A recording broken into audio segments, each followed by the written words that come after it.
Mysterious disappearances historians can't explain to fall asleep to stone remembers. What people try to forget, long before the tower became a monument. Before it was framed by postcards and softened by distance, it was a living mouth of shadow, rising from the Thames.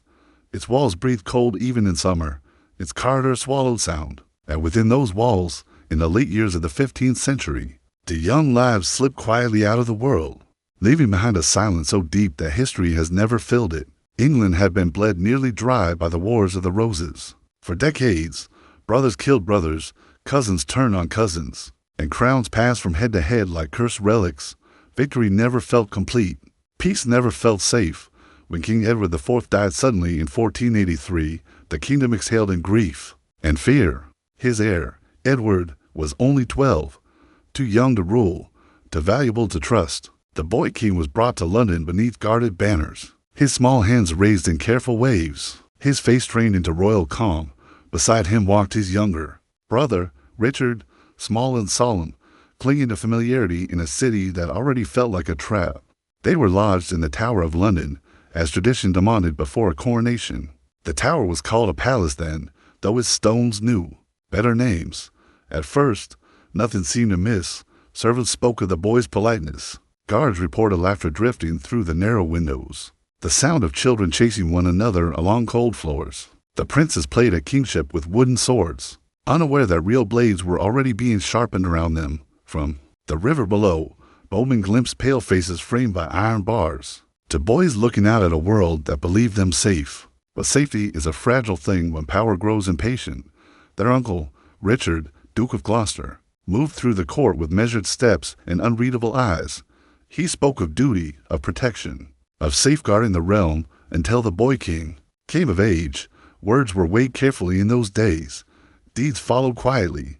Parliament was persuaded.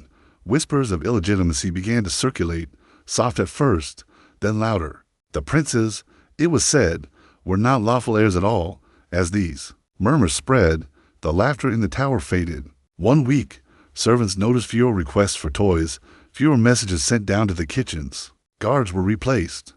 Access narrowed. Visitors who once came bearing gifts were turned away. The windows that had framed young faces now showed only darkness. When questions were asked, answers dissolved into shrugs and lowered eyes. Then the boys were simply gone. No announcement followed. No bells tolled. No black banners were raised. The kingdom waited for a coronation that never came, then received another instead. Richard took the crown, his head heavy with it, his rule beginning under a sky thick with unease. And somewhere within the tower, the futures had ended without. Witness, London filled the void with rumor, as cities always do. Some claimed the princes were smothered in their sleep.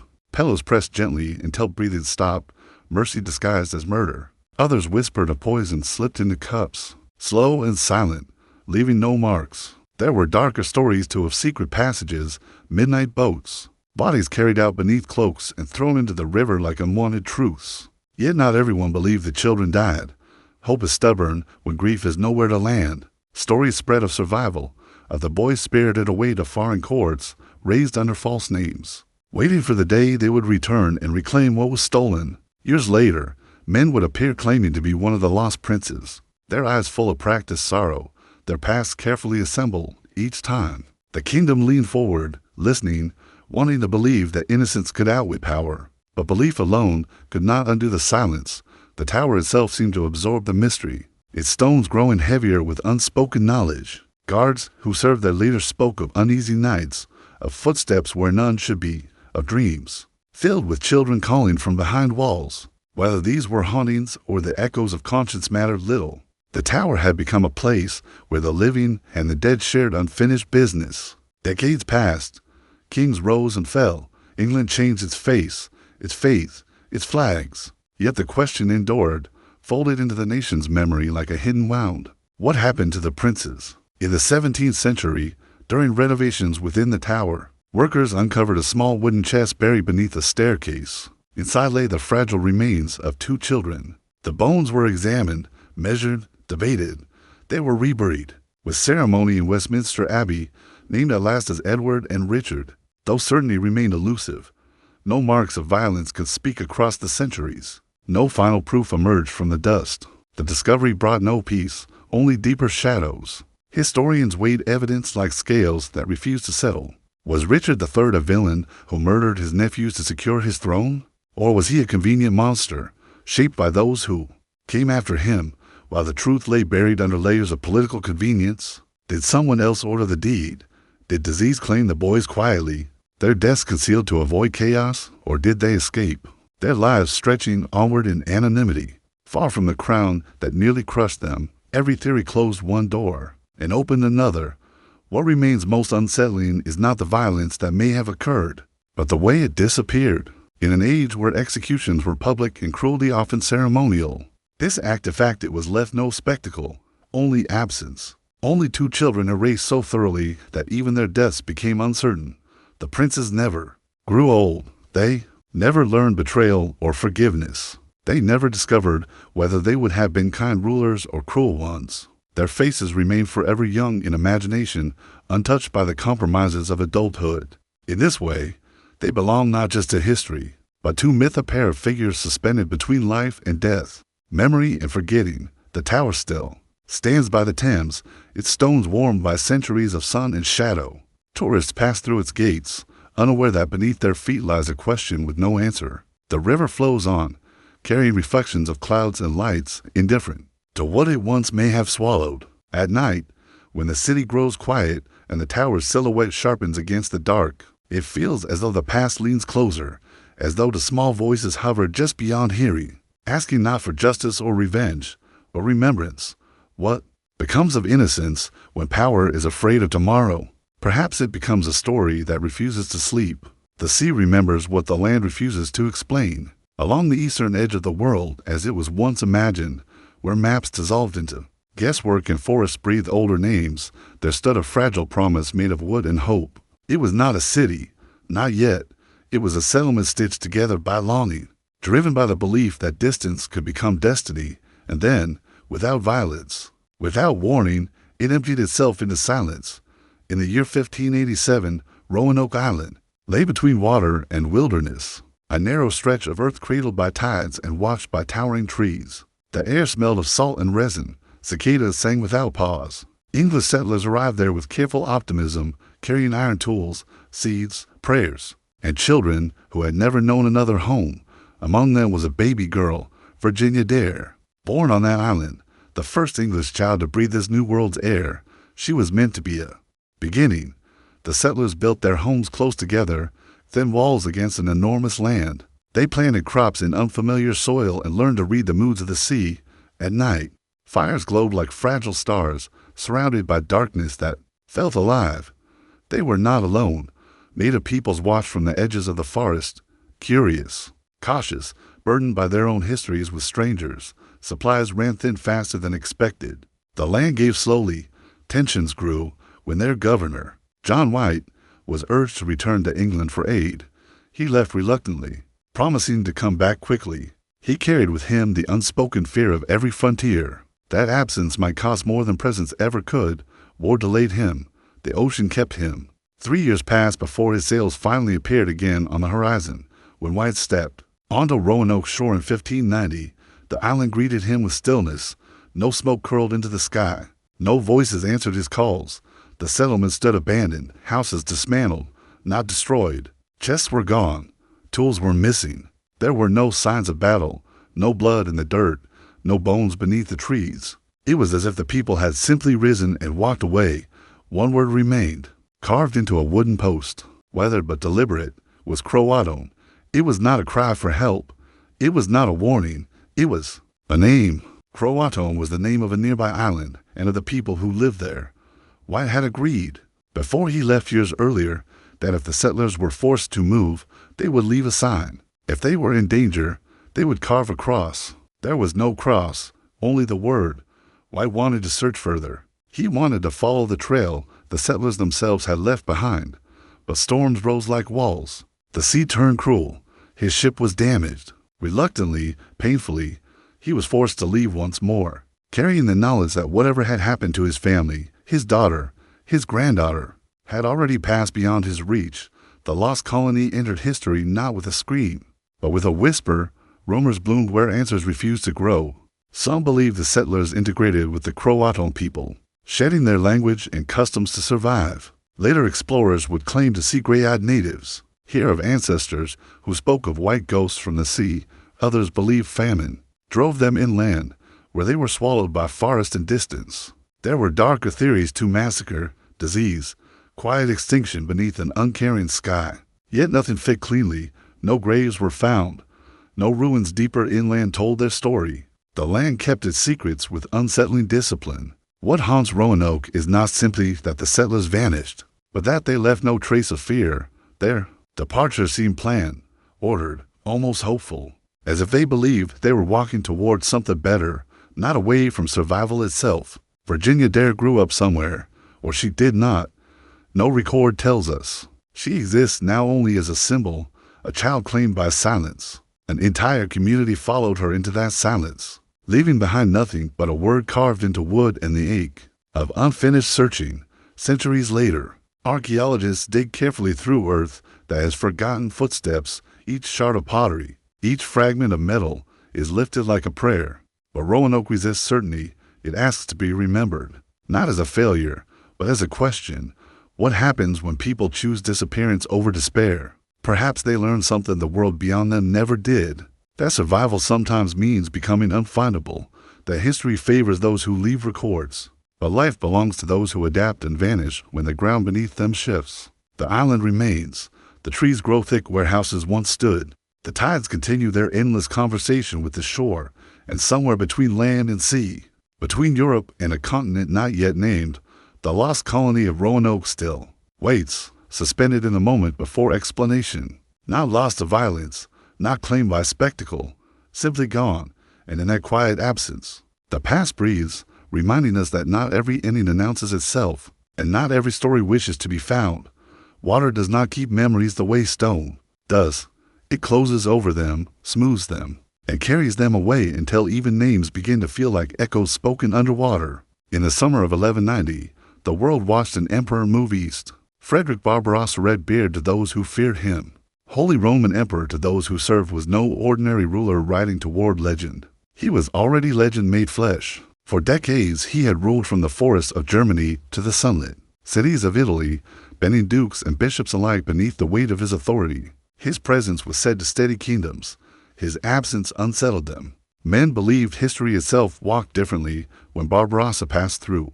When Jerusalem fell to Saladin, Europe stirred like a body waking from uneasy sleep. Kings took vows, banners were raised, and Frederick, already in his late 60s, did not hesitate. Age did not soften him, it sharpened him.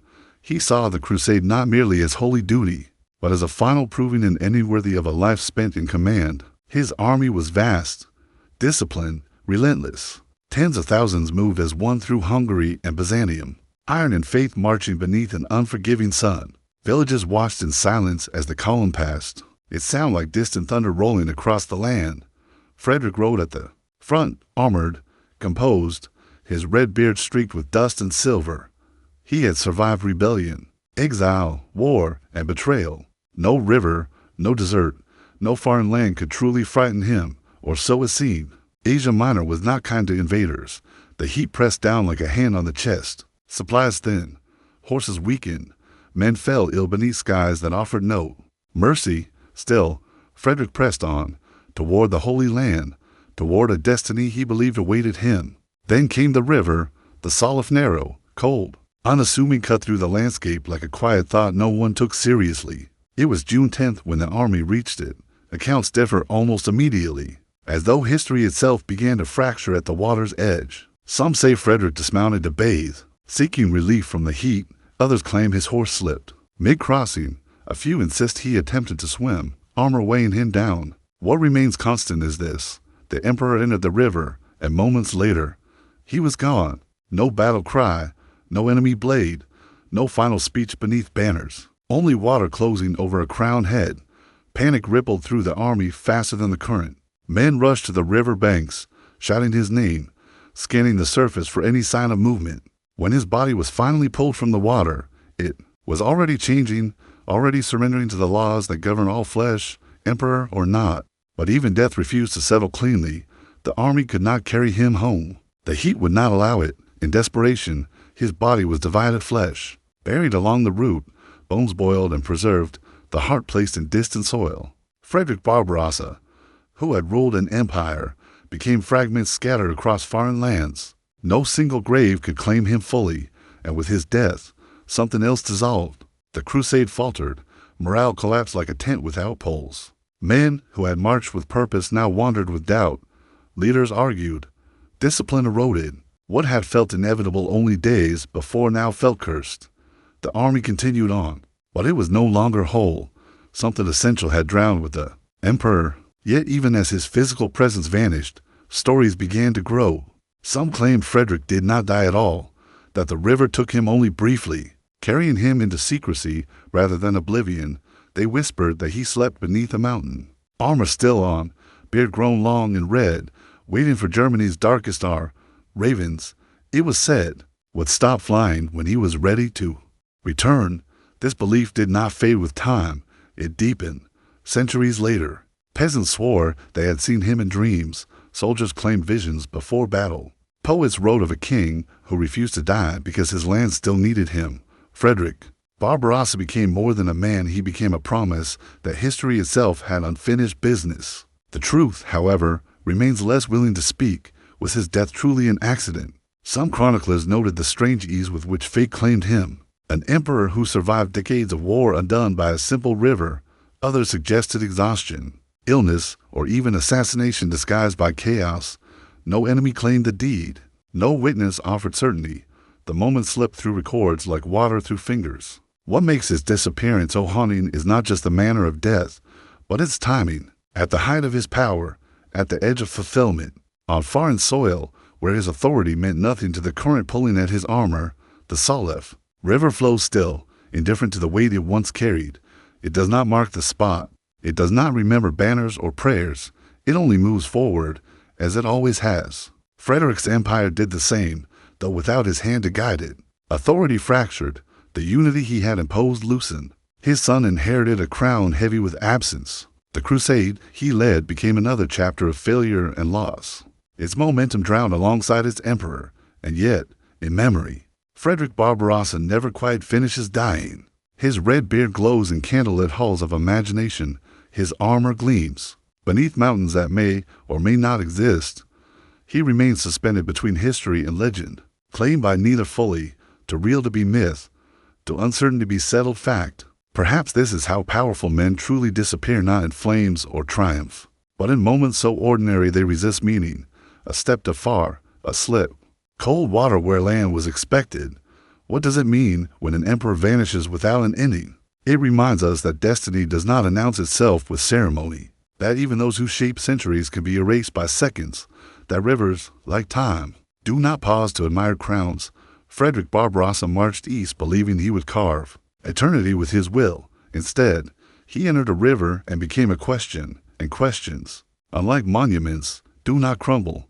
They flow. The sound came first, not as a warning, not as a scream, but as something gentler thin as breath, bright as promise. A melody that slipped between doors and under thresholds, threading itself into the quiet corners of the mind where caution sleeps. In the town of Hamelin, the people would later say they remembered the tune more clearly than the face of the man who played it. Music, after all, is harder to argue with than memory. Hamelin lay beside the River Weser, a modest town of timbered houses and narrow streets, ringed by fields and low hills. In the year 1284, it was neither rich nor desperate, merely enduring. As towns did in those centuries, bells marked the hours, markets rose and fell with the sun. Children filled the streets with noise that felt eternal, as if it would always be there. The story the town told itself at first was simple. A stranger arrived, clothed in colors too bright for the dust of the road. He carried a pipe, and with it, a confidence that did not ask permission. When he played, rats poured from walls and cellars, drawn as if by instinct older than fear. They followed him through the streets and out toward the river, where they vanished beneath the water's skin. The town rejoiced. A problem solved by sound alone, but stories are living things. They change as they are carried. What the records confirm is quieter and far more unsettling. On June 26th, in the year 1284, the children of Hamelin left the town. Not one or two, not a handful, 130. According to the earliest accounts, sons and daughters, apprentices and infants old enough to walk, followed someone or something beyond the gates. They never came back. No fire followed, no battle scarred the fields. No plague announcement rang from the church. The children were simply gone, as if the town's future had been lifted away in a single afternoon. Church records, unusually precise for the time, marked the loss without explanation for centuries afterward. Hamlin refused to speak lightly of it. Music was banned on the street where the children were last seen. Windows were shuttered in remembrance. The absence was folded into daily life like a wound that never fully closed. What did the people see that day? Some said it was a man in green, others in red, others clothed in pale shades that shifted with the light. His pipe sang, and the sound carried a strange authority, not command, but imitation. Children paused their games. Hands slipped from mother's grasp. Feet turned toward the gates without urgency, without fear. It is tempting to imagine panic, shouting, resistance, but the account suggests something else entirely: order, procession, a quiet leaving. The children walked. They followed the melody past familiar fields and into the hills. Some versions say they reached a mountain that opened like a door. Others claim the earth swallowed them, closing without a seam. A few stories tell of 3 children who did not follow fully: one lame, one blind, one deaf, left behind to bear witness to a truth they could not fully perceive. Legends, perhaps, but legends do not emerge without pressure. Historians have tried to anchor the story to something solid. One theory speaks of migration. In the 13th century, German settlers were moving eastward into newly opened lands. Recruiters promised opportunity, land, escape from crowded towns. They often targeted the young. Could the children of Hamlin have been led away to begin lives elsewhere, their departure later recast as tragedy by those who remained? Another theory whispers of disease, of a hidden plague that claimed the young first. Their death softened into metaphor. Others suggest a natural disaster, a landslide, a sinkhole, a sudden calamity that erased evidence as thoroughly as it erased lives.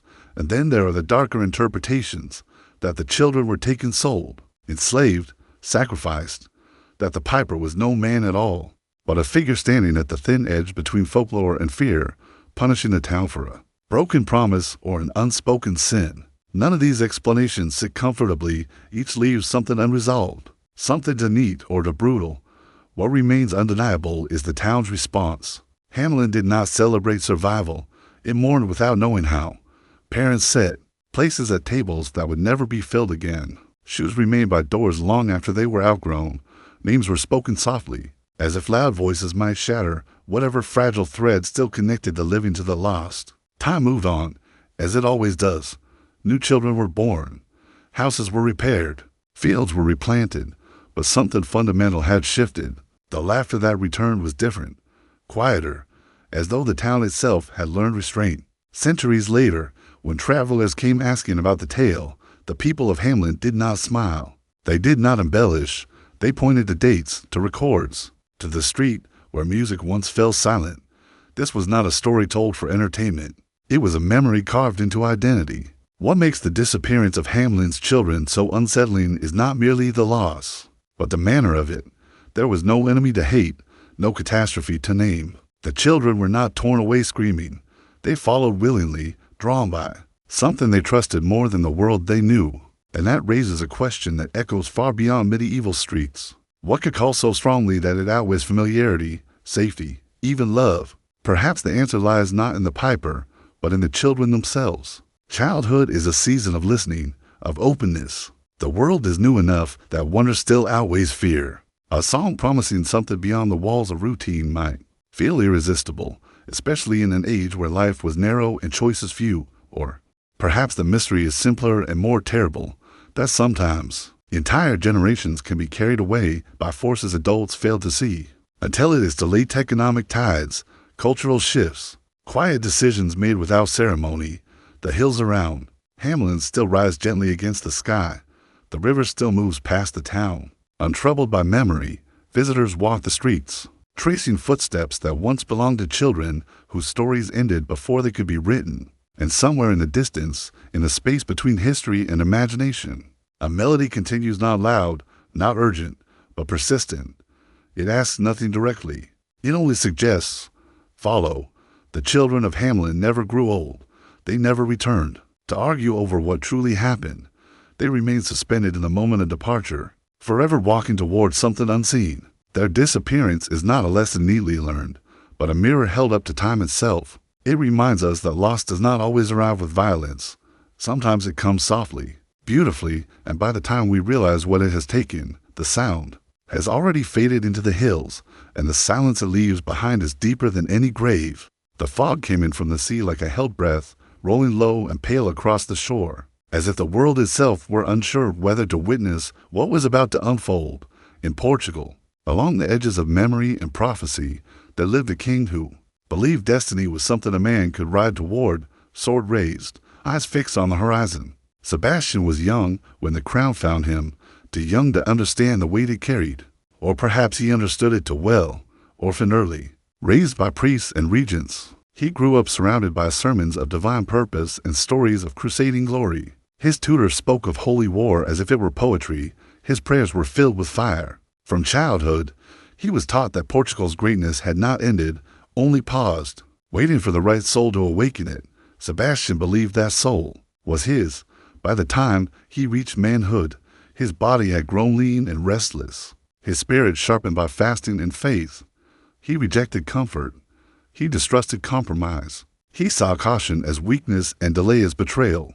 The world beyond Portugal's shores pulled at him with irresistible force, especially the lands of North Africa, where Christian memory and Muslim power stood in ancient tension. Advisors warned him. Nobles pleaded for patience. The treasury groaned under the cost of ambition. But Sebastian listened more closely to the voice that spoke in absolutes, the one that promised immortality through sacrifice. He imagined himself not merely as a king, but as an instrument of divine will, chosen to restore Portugal's faded glory with one decisive act. In 1578, he sailed south. The Armada cut through the Atlantic like a vow made visible ships heavy, with soldiers, banners snapping in salt wind, iron gleaming beneath a pitiless sun. Sebastian stood among them, radiant with certainty, dressed not as a cautious ruler, but as a knight from legend. He was 24 years old and convinced history was waiting for him to arrive. They landed in Morocco, near the plains of Alcácer, Quiber, a land of dust and heat where the air itself seemed to shimmer with warning. The enemy was not unprepared. The terrain was unforgiving. The Portuguese army, though brave, was stretched thin, its allies uncertain, its supply lines fragile as threads in sand. Still, Sebastian pressed forward. On the morning of the battle, the sun rose hard and bright. Burning away hesitation, drums echoed across the plain. Horses stamped and snorted. Prayers were whispered into steel. Sebastian rode at the front, refusing the safety of distance, his white plume visible above the chaos, a beacon to his men and a target to fate. What followed was confusion made violent. Dust swallowed formations. Commands dissolved in noise. Heat collapsed men where they stood. The Moroccan forces moved with practiced certainty, encircling, pressing. Breaking the fragile cohesion of the invading army, Sebastian charged again and again, refusing retreat, refusing the very concept of defeat, and then he vanished. Some said he was seen riding into the thickest press of battle, his horse foaming, his sword raised. Others claimed he was unhorsed, fighting on foot until the dust closed over him. A few insisted he was wounded and carried away by loyal soldiers, disappearing beyond the field as the battle collapsed into ruin. When the fighting ended, the Portuguese army lay shattered. Nobles were dead or captured. The land drank deeply, but the king's body was nowhere to be found. Days passed. Searches were made. Corpses were examined, stripped, turned, named where possible. A body believed to be Sebastian's was eventually presented, but doubts clung to it like smoke. The face was damaged, the features uncertain. Some swore it was not him. Others claimed recognition born more of necessity than truth. Portugal waited. The absence of a body became a wound that would not close. Bells rang for mourning, but they rang without conviction. The throne passed to others, then slipped into foreign hands. The country entered a long night of uncertainty, its sovereignty dimmed, its confidence shaken, and through it all, Sebastian did not die, at least, not in belief. Rumors spread through villages and cities alike. Fishermen spoke of a young man seen walking the shores at dawn, cloaked in mist. Monks whispered of secret hermitages where a king prayed in silence, preparing for return. Travelers claimed encounters with a stranger whose eyes carried the weight of lost crowns for men. Over the years, would rise claiming to be Sebastian returned. Each gathered followers, each reignited hope. Each was eventually exposed, imprisoned, or executed. But the belief did not weaken, it hardened. This faith became known as Sebastianism, a quiet, aching certainty that the true king was not dead, only waiting for Portugal's darkest hour, waiting for the fog to roll in just right. In this belief, Sebastian transformed from flesh into symbol. He became the embodiment of lost glory, of postponed redemption. His disappearance was not a failure, but a pause in a story too sacred to end in defeat. Yet history, stubborn and unromantic, offers no clear mercy. Did Sebastian die nameless on the battlefield? His body lost among thousands, his legend born from national grief? Was the body presented truly his, dismissed by a people unable to accept an ending so small? Or did he survive, wounded and broken, choosing exile over the shame of failure, allowing myth to replace him? No answer stands unchallenged. What deepens the mystery is how neatly his disappearance reshaped the nation. Without him, Portugal lost not only a king, but a future it had imagined for itself. The crown passed to Spain. Independence dissolved. The age of exploration dimmed into memory. It was as if Sebastian's absence pulled an entire country into shadow, and still, the fog returned. Poets wrote of the hidden king. Songs carried his name like a prayer. Mothers told children to listen for hoofbeats in the mist. The idea that Sebastian would return became a form of endurance, a way to believe that loss was temporary, that history might yet reverse itself. Perhaps this is why his disappearance refuses closure, not because the truth is unknowable, but because it is unbearable.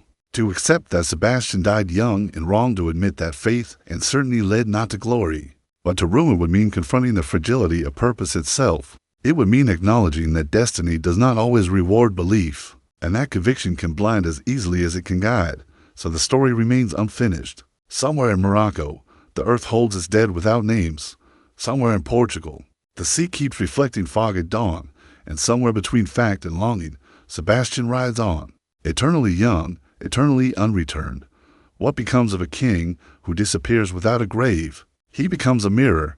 In Sebastian, people saw what they needed to see: a martyr, a fool, a hero, a warning. His vanishing allowed each generation to shape him anew, to project hope or regret onto the blank space he left behind. The battlefield of Alcácer has long since grown quiet.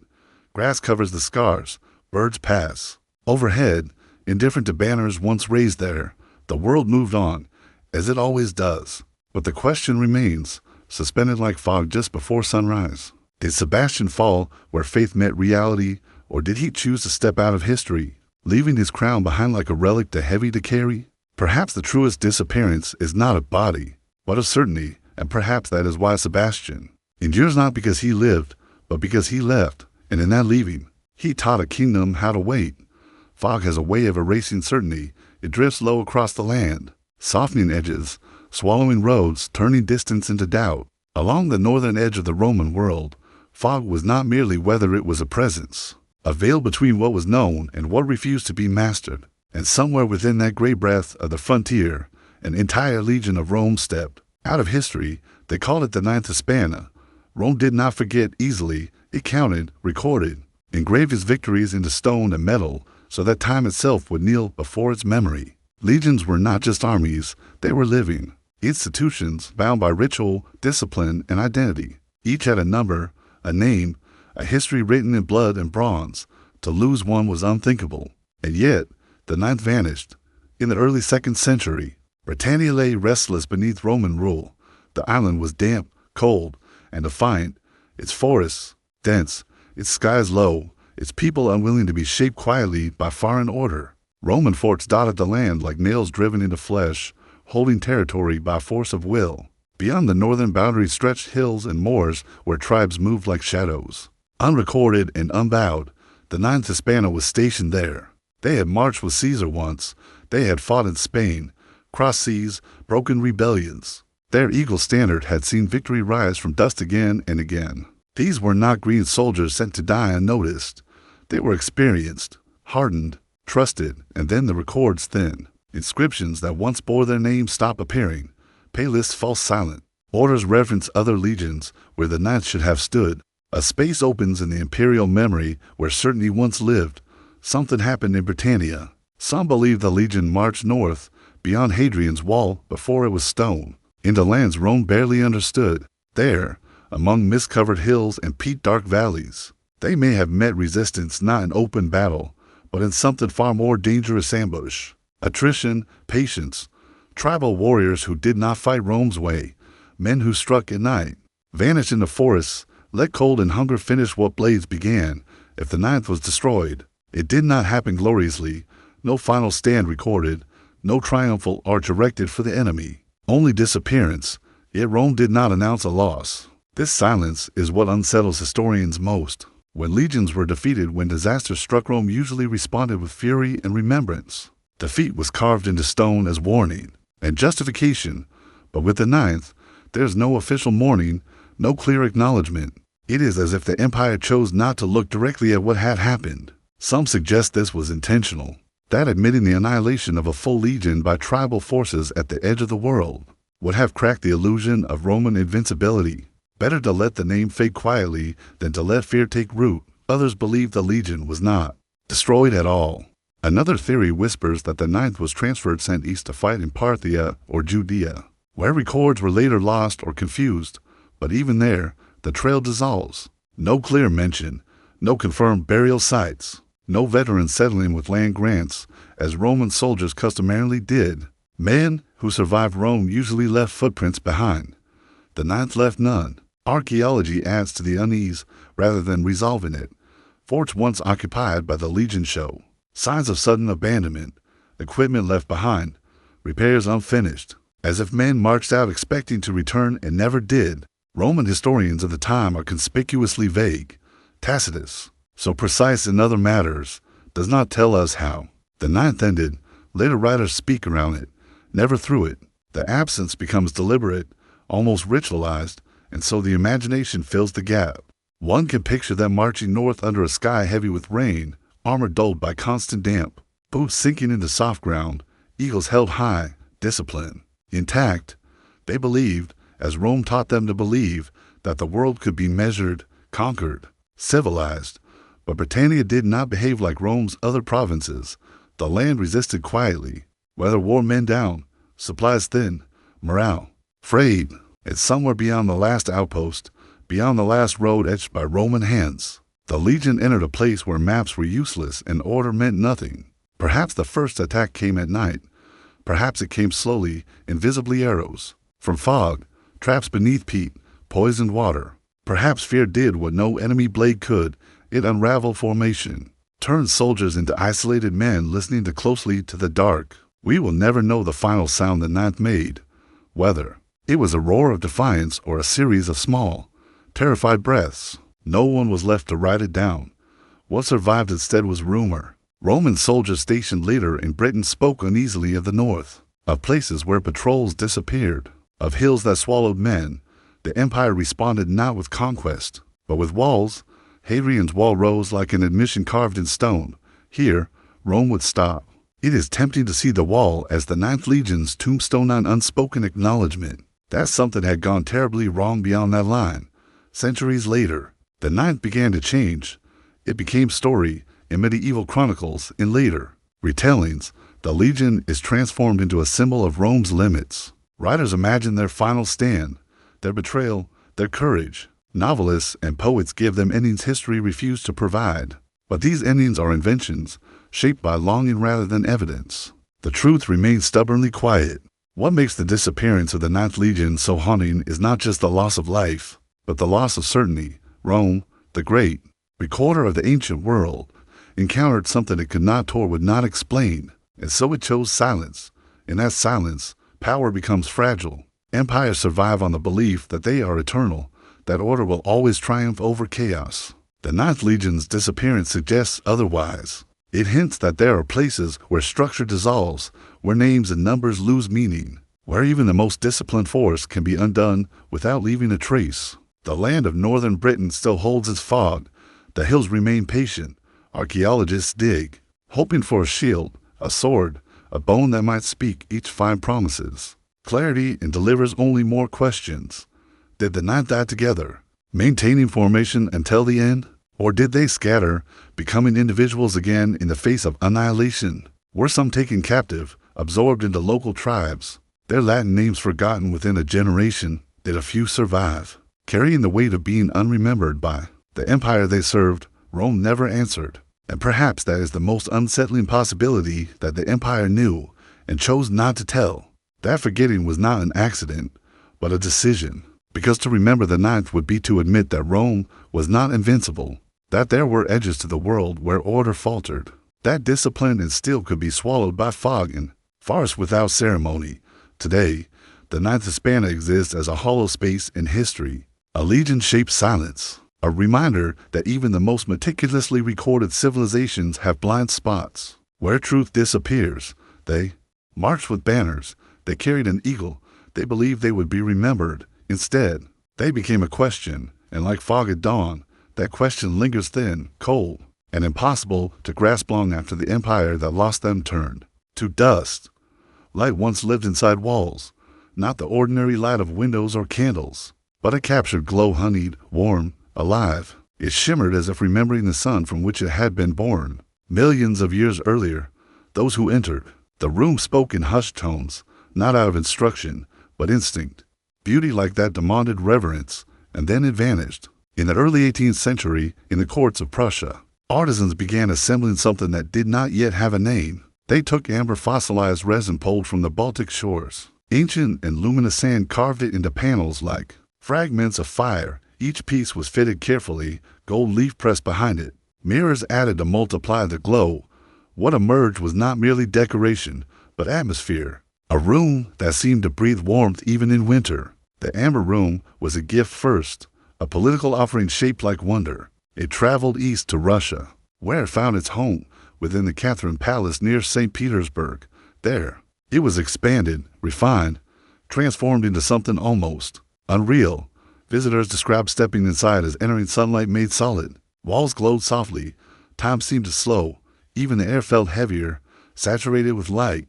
For generations, it stood untouched by disaster, surviving wars and revolutions alike. Empires shifted, monarchs fell. Still, the amber room remained, as if beauty itself had been granted immunity, until the 20th century remembered how to burn the world.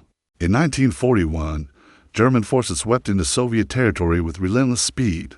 The world fractured again into fire and fear as armies advanced. Curators at the Catherine Palace tried desperately to save what they could. Paintings were rolled, statues hidden, treasures buried, but amber was fragile. The panels cracked when touched. Removal risked destruction, and so the room was disguised, instead covered with wallpaper. Its glow smothered beneath false plainness. It did not work. German experts recognized it almost immediately. Orders were given. The room was dismantled with clinical efficiency, its glowing panels removed from their palace skin. Packed into crates like captured sunlight, sealed in boxes, they were transported west, across borders, across ruin, until they reached Königsberg, a city already heavy with war's shadow. There, the amber room was reassembled within a castle museum. Visitors came. Officers stood before it. Even amid rationing and air raids, the room shone again, defiant and strange. Then the war turned. Bombers came. Sirens wailed. The sky over Königsberg filled with fire. Buildings collapsed. Streets disappeared beneath rubble. The castle was damaged, though not completely destroyed, and somewhere in that chaos, the amber room vanished for the second time. This time, there were no witnesses who could agree. Some claimed it burned during the bombings, amber melting, blackening, returning to darkness as resin does when fire remembers it. Others insisted it had been packed up again and moved east or west, hidden in mines, bunkers, or beneath the earth itself. Trains vanished, ships were sunk, convoys dissolved into smoke. The war ended. Königsberg fell. The city was renamed Kaliningrad. The castle was later demolished entirely, its stones scattered like bones. But the amber room did not reappear. What followed was not silence, but obsession. Search teams dug through ruins. Divers scoured shipwrecks in cold seas. Miners listened to rumors of sealed tunnels, brick chambers, forgotten vaults. Each decade brought new claims. Someone had seen a panel. Someone had a map. Someone's Grandfather had guarded crates marked with strange symbols. Nothing conclusive ever emerged. The mystery deepened because fragments did surface, small pieces of amber, believed to belong to the room, appearing in private hands in dusty collections, as if the treasure itself were testing the world, offering hints without surrender. Was it destroyed, or merely hidden well? The amber room resists simple endings. Amber itself is a material suspended between states, not stone, not glass, once liquid, now solid, formed from time itself. Perhaps it was always meant to disappear. Perhaps its beauty was too concentrated to survive an age devoted to destruction. There are those who believe the room still exists, intact, sealed somewhere dark, in a mine beneath mountains, in a bunker, behind walls of concrete, in the belly of a sunken ship where light has not touched it for decades. They imagine the amber still glowing softly, untouched by decay, waiting. Waiting for what? Others argue the room could not survive fire, that it must have burned, its glow extinguished in a final, unrecorded moment, that the mystery persists, only because people cannot accept that something so beautiful could end so completely. But history teaches otherwise. Wars do not only kill people, they erase symbols, they swallow art, language, memory, they turn treasures into smoke without apology, and yet the absence of proof lingers like an open door. In Russia, the amber room was rebuilt in painstaking detail, guided by photographs and surviving fragments. The recreation glows once more within the Catherine Palace. Visitors stand in awe again. The light lives, but it is not the same light. The original carried centuries within it. It had been touched by kings, crossed borders, survived revolutions. It had watched empires rise and fall from the stillness of walls. The new room is perfect, but it is not haunted in the same way. The lost amber room remains something else entirely, a ghost of beauty, a symbol of everything taken and never returned. What haunts historians is not simply the question of where it is, but what its disappearance represents. The room was made of time resin, hardened over millions of years, and yet it could vanish in a matter of weeks. It reminds us how thin the line is between permanence and erasure. Perhaps the amber room chose disappearance over survival. Perhaps it refused to exist in a world that learned how to destroy so efficiently, or perhaps it lies somewhere still, glowing quietly, unseen, indifferent to whether it is remembered at all. Amber preserves what touches it. Insects, leaves, moments are frozen forever inside its depths. But who preserves amber itself when the world fractures? The answer has not come. So the story remains unfinished, shimmering just out of reach.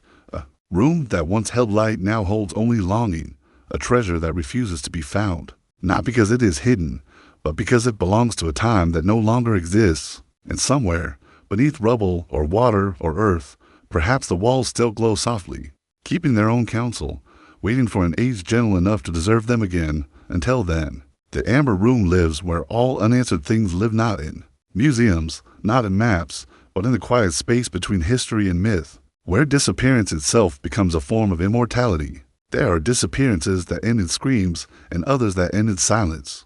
This one ended with a single word, carved patiently into wood, as if the hands that made it still believed someone would return.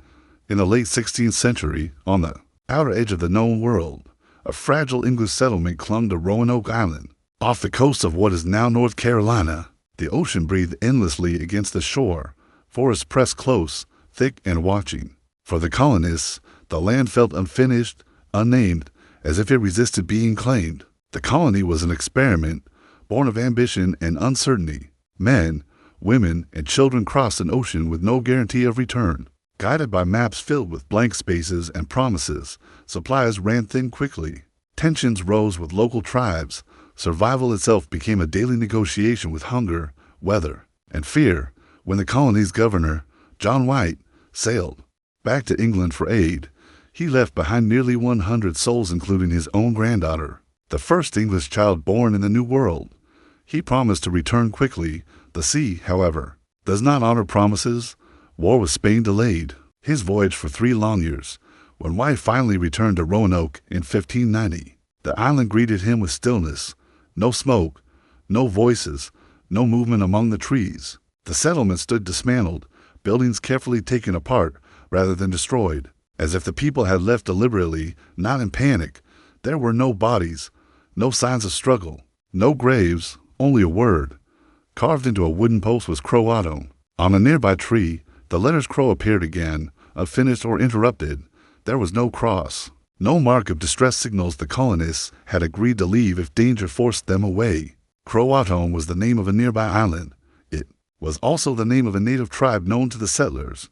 White planned to search there, his heart caught between hope and dread. But storms rose, ships were damaged, supplies dwindled once more, and again the sea denied return.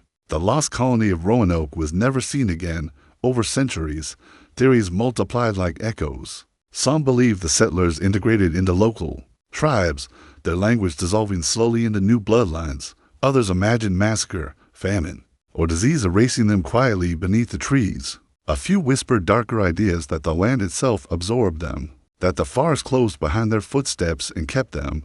No proof has ever settled the matter. What remains most unsettling is not how they vanished, but how calmly they seemed to go.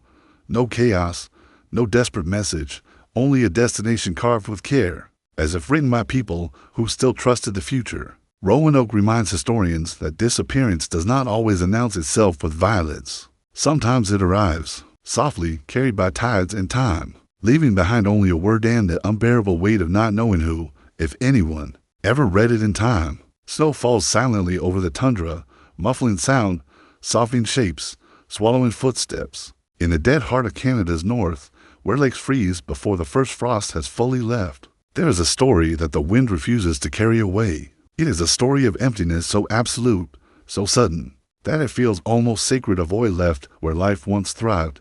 In November of 1930, near the isolated trading post of Anjikuni, a man named Joe LaBelle rode out to check his traplings. The northern sky was pale with the coming winter, and the air smelled faintly of pine and frozen water.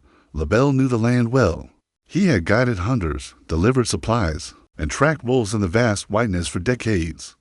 Yet on this morning, he felt something strange, a silence deeper than snow, heavier than the absence of birds. When he reached the village, he could not believe what he saw. Not a soul remained. Huts that should have been alive with smoke were cold. Fire pits were empty. Personal belongings, clothing, tools, even food lay scattered as if the occupants had vanished mid-task. Dogs, left tethered outside, howled in confusion, their cries swallowed by the endless forest. The village's supplies, sleds, and canoes all remained untouched. Even sled dogs were gone, leaving harnesses dangling in the icy wind. Neighbors and officials came, drawn by the story. They found no footprints in the snow leading away from the village, no sign of struggle, no evidence of sickness. It was as though the people had simply dissolved into the air, their lives evaporated, leaving only walls and the echo of existence. Some accounts speak of empty graves dug in preparation, food left steaming in bowls, the fire still warm but no one there to eat, to live, to breathe. Theories appeared quickly, as they always do in the face of impossible silence. Some suggested a mass migration, a desperate move toward hunting grounds or trade routes. Yet the lack of footprints contradicted this. Others whispered of disease or starvation, though again, food remained untouched. Even more unsettling were rumors of alien abduction or mysterious forces, supernatural in origin, sweeping people away without trace. No definitive evidence has ever been found. Historians and journalists have debated Anjikuni for decades. Skeptics dismiss it as exaggeration or legend, but the story persists in the northern wind. In the tundra's stark emptiness, Anjikuni's disappearance is a reminder that sometimes the world can erase entire lives with terrifying precision, that communities, no matter how rooted, can vanish as if the earth itself decided they had overstayed their welcome. And in that vanishing, a question lingers. When a place becomes empty without explanation, who is left to remember? And who belongs to the silence forever? The sea is patient. It waits. It watches. It does not speak. Yet it holds the memories of all who cross its vast, indifferent surface. Some vanish into it. Some are carried across it. But very few leave behind a mystery as complete, as haunting, as the story of the Mary Celeste. It was December of 1872 when the brigantine Mary Celeste set sail from New York Harbor. Bound for Genoa, Italy, the ship was laden with denatured alcohol, a volatile cargo that promised both profit and peril. On board were Captain Benjamin Briggs, his wife Sarah, and their young daughter Sophia. Along with a small crew of 7, the ship was seaworthy, the crew experienced, the weather calm. Nothing suggested that this voyage would enter history not for triumph, but for inexplicable absence. 3 weeks later, the Dei Gratia, another vessel traversing the Atlantic, spotted the Mary Celeste drifting north of the Azores. At first glance, there was nothing remarkable. The sails were set, the rigging intact, the hull showed no sign of collision. But when the crew of the Dei Gratia boarded the ship, they found it empty, completely empty. The lifeboat was gone. There was food in the galley, including a recently cooked meal.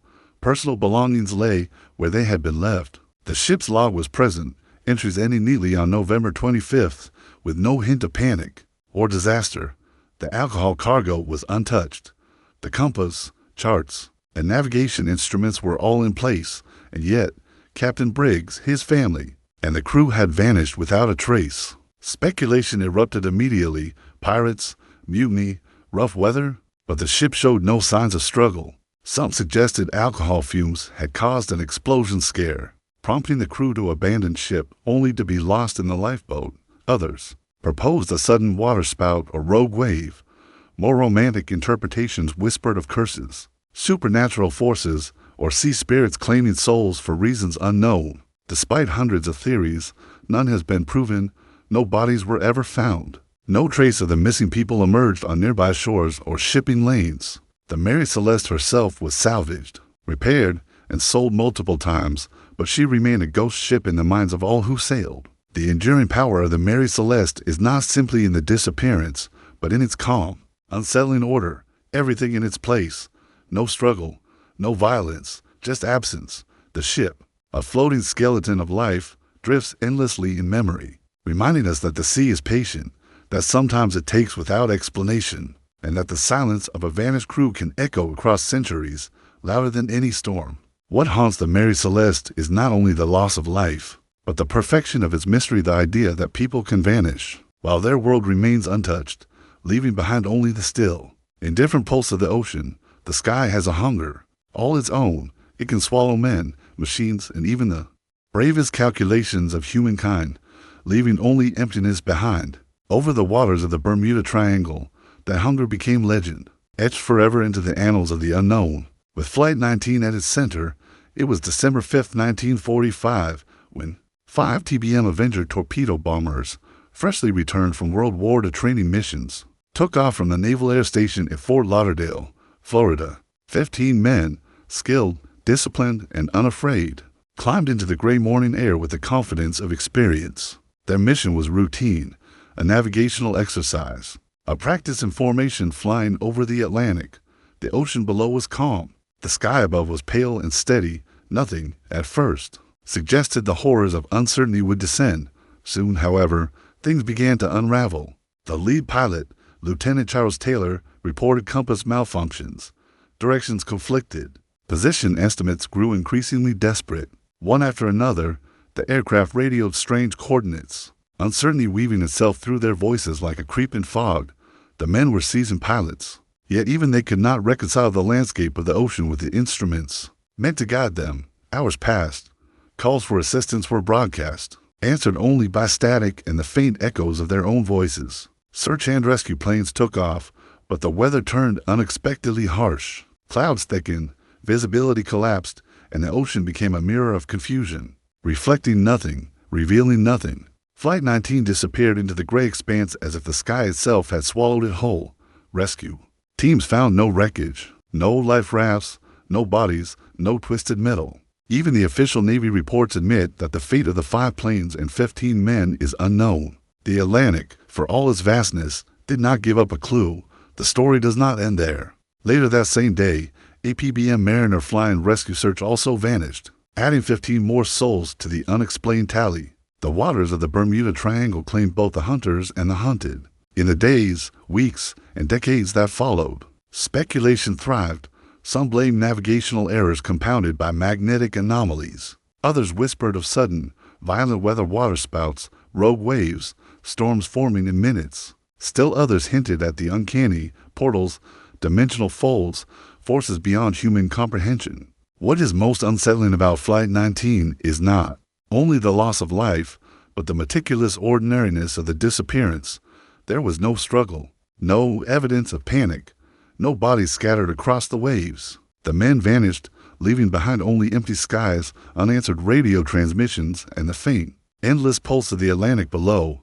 Even now, the story endures. Repeated as both caution and wonder, the Bermuda Triangle remains a place where certainty fails, where trained hands cannot navigate, where the ordinary laws of physics and expectation falter. Flight 19 reminds us that the world still holds corners where humans are insignificant, where presence can be erased without a trace, and where silence becomes a monument to those who never returned.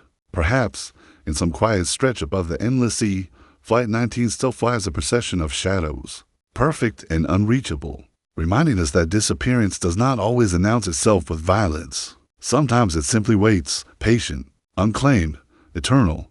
The ocean does not forgive. It remembers in ways that are patient and terrifying, in ways that do not bend to human understanding. On a winter night in 1909, off the southern coast of South Africa, the SS Waratah disappeared into the Indian Ocean, leaving behind only whispered stories, scattered debris, and an absence so complete it would haunt sailors and historians for decades. The Waratah was not an ordinary ship, launched with grandeur. She was a passenger liner of elegance and promise, built to sail between South Africa and Australia, carrying wealth, families, and ambitions across the vast blue expanse. She was steel and timber, steam and coal, machinery, humming like a heart prepared to endure the relentless pull of waves and wind. On her final voyage, she carried a crew of 73 and nearly 200 passengers, their lives intertwined with the comfort and confidence that only modernity could provide at the time. Departing from Durban in July 1909, the Waratah seemed, at first, unremarkable. Waves lapped against her hull, gulls circled the masts, the sun painted the sea in pale gold. But within hours, the ocean began to whisper differently. Storms built, in secret, forming beyond the horizon before any lookout could report them. Rain fell in sheets, gusts tore at the decks, and the ship built to withstand the fury of the sea swayed and creaked as if questioning its own resilience. Then she vanished. No distress call was received, no signal flares, no eyewitness testimony. Survived beyond the last sighting from a distant lighthouse. Days later, washed-up debris was found along the coast. Lifeboat fragments, cargo crates, small personal effects but no bodies, no sign of the ship herself. Investigators scoured the ocean for months, searching currents, interviewing survivors of other vessels, piecing together a puzzle with all its pieces missing. Speculation became the only companion to the mystery. Some suggested that design flaws caused instability in rough seas, that cargo had shifted, toppling the liner into the waves. Others whispered of rogue waves, sudden vortexes, or supernatural forces, as if the sea had chosen to erase her existence entirely. The Waratah's disappearance was so complete, so absolute, that even experienced mariners called it impossible. A ship of her size should not vanish, and yet she did, over a century later. Her fate remains unresolved. Divers have scoured the ocean floor. Sonar scans have detected anomalies, none definitively linked to the Waratah. Her story has become legend, a ghostly reminder that the ocean can claim, without leaving a footprint. That disappearance does not always announce itself with violence, but with erasure. The SS Waratah survives not as wood or steel, but as absence. She drifts endlessly in memory, a phantom echo in the waves, teaching that the most profound vanishing is one that leaves nothing behind but questions. And the deep, patient hush of the sea itself, in the mist-shrouded valleys of Scotland, where the mountains descend abruptly into lochs and rivers that move like dark glass, there exists a place that locals avoid, not for superstition alone, but because history there has been cruelly precise. In its cruelty, it is said that water remembers those it has taken, that it whispers names of the lost to anyone foolish enough to linger. And in this place, a small tragedy became a mystery that has never been solved. In 1751, a group of children 8 in total ventured near a small loch in Aberdeenshire, a pool the locals referred to in hushed tones as the Devil's Pool. Its waters were still and black, framed by jagged rocks and twisted trees, the kind that seemed to lean close just to watch. The children were careless, as children are, playing, laughing, chasing one another along the slippery edges, unaware that the land beneath their feet could betray them in an instant. When evening fell and the villagers came calling, only the echoes of their laughter remained. The children were gone. Search parties scoured the hills, dragged the loch, called their names across the moors, but found nothing. No footprints led away. No cries were heard. Even the forest seemed to deny their passage. It was as if the children had been swallowed whole by the valley itself. Some villagers whispered that the Devil's Pool had claimed them. Others speculated that they had wandered too far, that snow or fog had hidden them from sight, that they had succumbed to the merciless terrain. Yet when the bodies failed to appear, fear settled into something heavier than grief. Parents abandoned, homes in panic. Locals refused to approach the water for decades. Even those who came after claimed to hear faint voices in the wind, whispers of children calling for help. The pool was examined, drained, searched in every conceivable way. No trace emerged. It was as though the children had existed only to vanish. The tragedy became legend, a cautionary tale, and yet no explanation could account for the sheer completeness of their disappearance. Not disease, not accident, not malice, nothing matched the silence that remained. And perhaps that is the truth that lingers in the valley. The land, the water, the mist, they are indifferent. They do not reveal the fate of those who wander too far, nor do they return the vanished. The children of the Devil's Pool exist only in memory, in whispers, in the shadows cast by trees that lean too close, reminding those who listen that sometimes disappearance is total, absolute, and eternal. The pool is still there, black and still, reflecting clouds that move without sound. And when the wind is right, locals say, you can hear the faintest giggle, a child's voice lost to time, calling through the mist for someone who will never answer. Chapter between the Adriatic waves and the fog-laden shores of Venice lies a small island, whose very stones are steeped in silence. Poveglia is not marked on casual maps, and few travelers dare approach it. Those who have speak only of a weight in the air, a heaviness that presses upon the chest, as though the island remembers suffering and refuses to release it. In the 14th century, during the height of the Black Death, Poveglia became a quarantine station, a place to confine the sick and dying far from the canals and piazzas of Venice. Ships carrying plague victims arrived like spectral barges, moored at the island, their crews abandoning hope and stepping onto soil that would absorb their despair. Over decades, thousands of men, women, and children were left to rot, buried haphazardly in mass graves, the soil rich with the memory of death. Yet Poveglia's darkness did not end with the plague. By the 18th century, it had become a mental asylum. Patients were brought here under duress, removed from families and towns, isolated behind stone walls that had already absorbed centuries of sorrow. Doctors experimented with treatments as cruel as they were ineffective, chaining inmates, observing them under cold lantern light, recording madness as if it could be dissected like a specimen. Rumors speak of patients vanishing from their cells, doors locked, windows barred, only to never be found again. Some say that on foggy nights, the screams of the long-dead echo across the water, mingling with the cries of those still alive, creating a chorus of despair that never ceases. Visitors over the centuries have reported objects moving, shadows flitting across walls, whispers in languages no longer spoken. Even the trees and grasses of Poveglia seem unnatural, bent and twisted, toward the water as if recoiling from the island's own memory. Explorers who stayed along speak of a creeping dread that penetrates sleep, of the sensation that something unseen watches, measures, and waits. No records exist of bodies removed after the asylum's closure, no thorough accounting of the dead ever survived. The mass graves remain undisturbed, overgrown, yet somehow conscious, and the island, abandoned to its silence, continues to loom like a monument to absence, a place where lives were confined, erased, and swallowed by history itself. Poveglia endures as a disappearance without resolution, not of a single person, but of generations, identities, and stories. To step upon it is to walk among ghosts of the living and dead, to feel the weight of time concentrated in stone and soil. The island's lesson is cruelly simple. Some disappearances are not sudden. They are slow, methodical, and total, leaving behind nothing but silence, shadow, and the terrible knowledge that history can forget, but memory does not. Chapter 15. Night came early on the mountain, folding itself around the solder house like a dark wing. Snow rested lightly on the hills of West Virginia, muffling the world into something hushed and watchful. It was Christmas Eve, 1945, a night meant for warmth and voices, for the comfort of children sleeping beneath a roof their father had built with his own hands. Instead, it became a night that would never end. George Sauter locked the doors before bed, as he always did, He checked the stove, banked the fire, listened to the wind pass through the bare trees. Upstairs, his children settled into sleep, some already dreaming, some whispering beneath blankets, unaware that the world was preparing to forget them. At just past 1 in the morning, the phone rang. A woman's voice asked for a name no one in the house recognized, then apologized and hung up. George returned to bed, unsettled but not alarmed.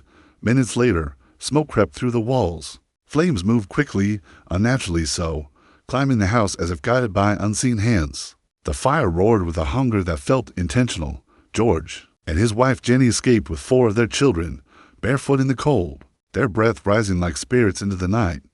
5 children remained inside. George tried to reach them. The ladder he always kept against the house was gone. His truck, which should have started without trouble, refused to turn over. The windows to the upstairs rooms shattered inward with heat and sound, but no voices answered his cries. By the time dawn arrived, the house was nothing but a blackened skeleton. Ash lay thick on the ground, warm and silent. Firefighters arrived late, hours after the flames had already finished their work. In the debris, they found no bones, no remains, nothing that could prove the children had died there at all. The official explanation was simple, almost cruel. In its certainty, the children had been consumed entirely by the fire, but George knew fire. He worked with coal, understood heat and destruction. Even the fiercest blaze leaves something behind. Bone does not vanish so easily, teeth endure. Yet the ground beneath the Sauter home yielded nothing but absence.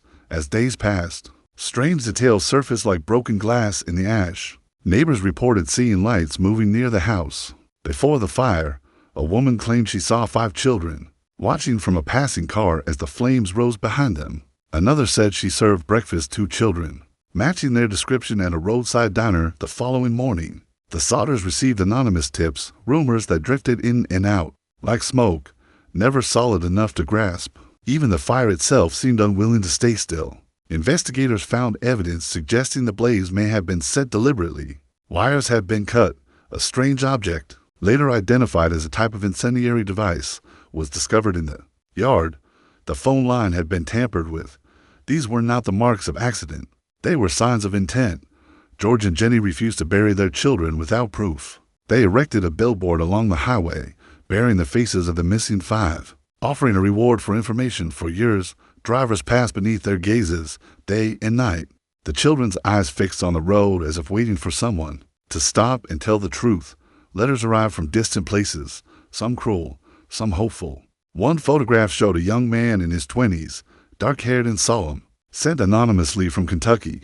On the back, written in careful hand, were words that chilled Jenny to her core. Louis Sauter. I love brother Frankie. Ill boys.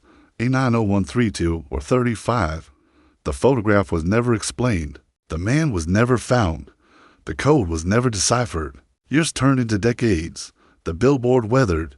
The parents aged. Jenny wore black for the rest of her life, her grief stitched into every day she woke. She listened for footsteps that never came, watched doorways that never opened. George searched until his body could no longer carry him. They never stopped, believing their children had lived. What haunts the Sauter disappearance is not only the mystery of where the children went, but the precision of their erasure. No remains, no confirmed sightings, no ending, just a gap torn cleanly through one family's history, as if someone had reached into the night and removed 5 lives without permission or explanation. The mountain still stands where the house once burned. Grass has grown over the ash. Snow still falls in winter, covering the ground in silence. But the story has not settled. It lingers, restless, in the idea that disappearance does not always mean death, that sometimes the world simply opens and people step through, leaving behind only firelight and unanswered prayers. And somewhere, if the whispers are true, 5 children grew older beneath different names, carrying a past they could never speak aloud, or perhaps they did not. Perhaps they vanished completely, claimed by a darkness that does not reveal its reasons. Either way, the night of the fire remains unclosed and timeless, wound in the cold mountain air. The Sauter house burned for hours. The mystery has burned for generations, and still, the question waits in the quiet, patient and unresolved. When the flames died, where did the children go? Yes, the sky was pale that morning, stretched thin and endless above the Pacific, like a promise that could not be kept. Somewhere between horizon and memory, a silver aircraft lifted itself into the air. carrying with it not just fuel and metal, but the quiet defiance of a woman who refused to belong to the ground. Amelia Earhart had spent her life teaching the world that distance was an illusion. On that day in 1937, distance became her undoing. She was already a legend before she vanished, the first woman to fly solo across the Atlantic. A figure carved from courage and discipline, Amelia moved through the world with steady eyes and a voice that never trembled. Too many. She represented progress made flesh-proof that the sky did not discriminate. Her final journey was meant to crown that belief, a flight around the world, tracing the Earth's curve like a fingertip across a globe. The Lockheed Electra was reliable, its engines humming with confidence as it departed Lae, New Guinea, bound for a tiny speck in the ocean known as Howland Island. With her was Fred Noonan, navigator and silent companion, entrusted with guiding them across thousands of miles of open water. Below them lay nothing but blue, no landmarks, no forgiveness, no second chances. As hours passed, radio messages grew strained. Amelia's voice crackled through static, calm, but edged with uncertainty. Fuel was running low. The island could not be seen. Clouds thickened, swallowing the horizon. The sea reflected the sky so perfectly it erased direction itself. "We are running north and south," she transmitted. Then silence. Ships searched. Planes combed the ocean. The world held its breath, but no wreckage surfaced. No oil slick spread across the waves. No bodies returned to shore. The Pacific absorbed her as it has absorbed so many before, vast and indifferent, keeping its secrets beneath a skin of light. Theories bloomed in the absence. Some claimed she crashed and sank, her aircraft settling quietly into the deep where pressure crushes memory into dust. Others believed she landed on a remote island, surviving for days or weeks, calling out to a sky that no longer answered. There were whispers of capture, of imprisonment, of a life erased and rewritten under another name. Evidence appeared and vanished like mirage's bones that did not speak clearly. Radio signals that flickered briefly and died, shadows mistaken for truth. What unsettles is not only that Amelia disappeared, but that she did so in motion, mid-dream, mid-sentence. There was no ending, only interruption, the kind of silence that feels unfinished, like a breath held too long. Even now, the Pacific stretches calmly beneath the sun, giving no hint of what it has taken. Planes cross above the route she once flew. Unaware they pass through a question mark suspended in air. Amelia Earhart exists somewhere between wave and cloud, between certainty and myth, a figure eternally in flight, never landing, never falling, forever just beyond sight. And perhaps that is where she belongs, not found, not lost, but suspended in the vast quiet where courage meets the unknown, reminding us that some disappearances do not erase a life, they enlarge it, until it fills the sky itself. Yes, night does not fall all at once in the desert. It seeps in slowly, like ink soaking into parchment, until the land becomes a wide, breathing shadow. In that vast quiet, where the earth remembers more than it reveals, there is a road that has carried caravans, armies, prophets, and the lost. And along that road, a man once walked into legend and never walked back. Percy Harrison Fawcett believed the jungle was not empty. He believed it was hiding something ancient and deliberate, a civilization older than memory itself. To others, the Amazon was chaos made green, a place that devoured maps and returned bones. To Fawcett, it was a keeper of secrets, and he was certain one of those secrets was calling him by name.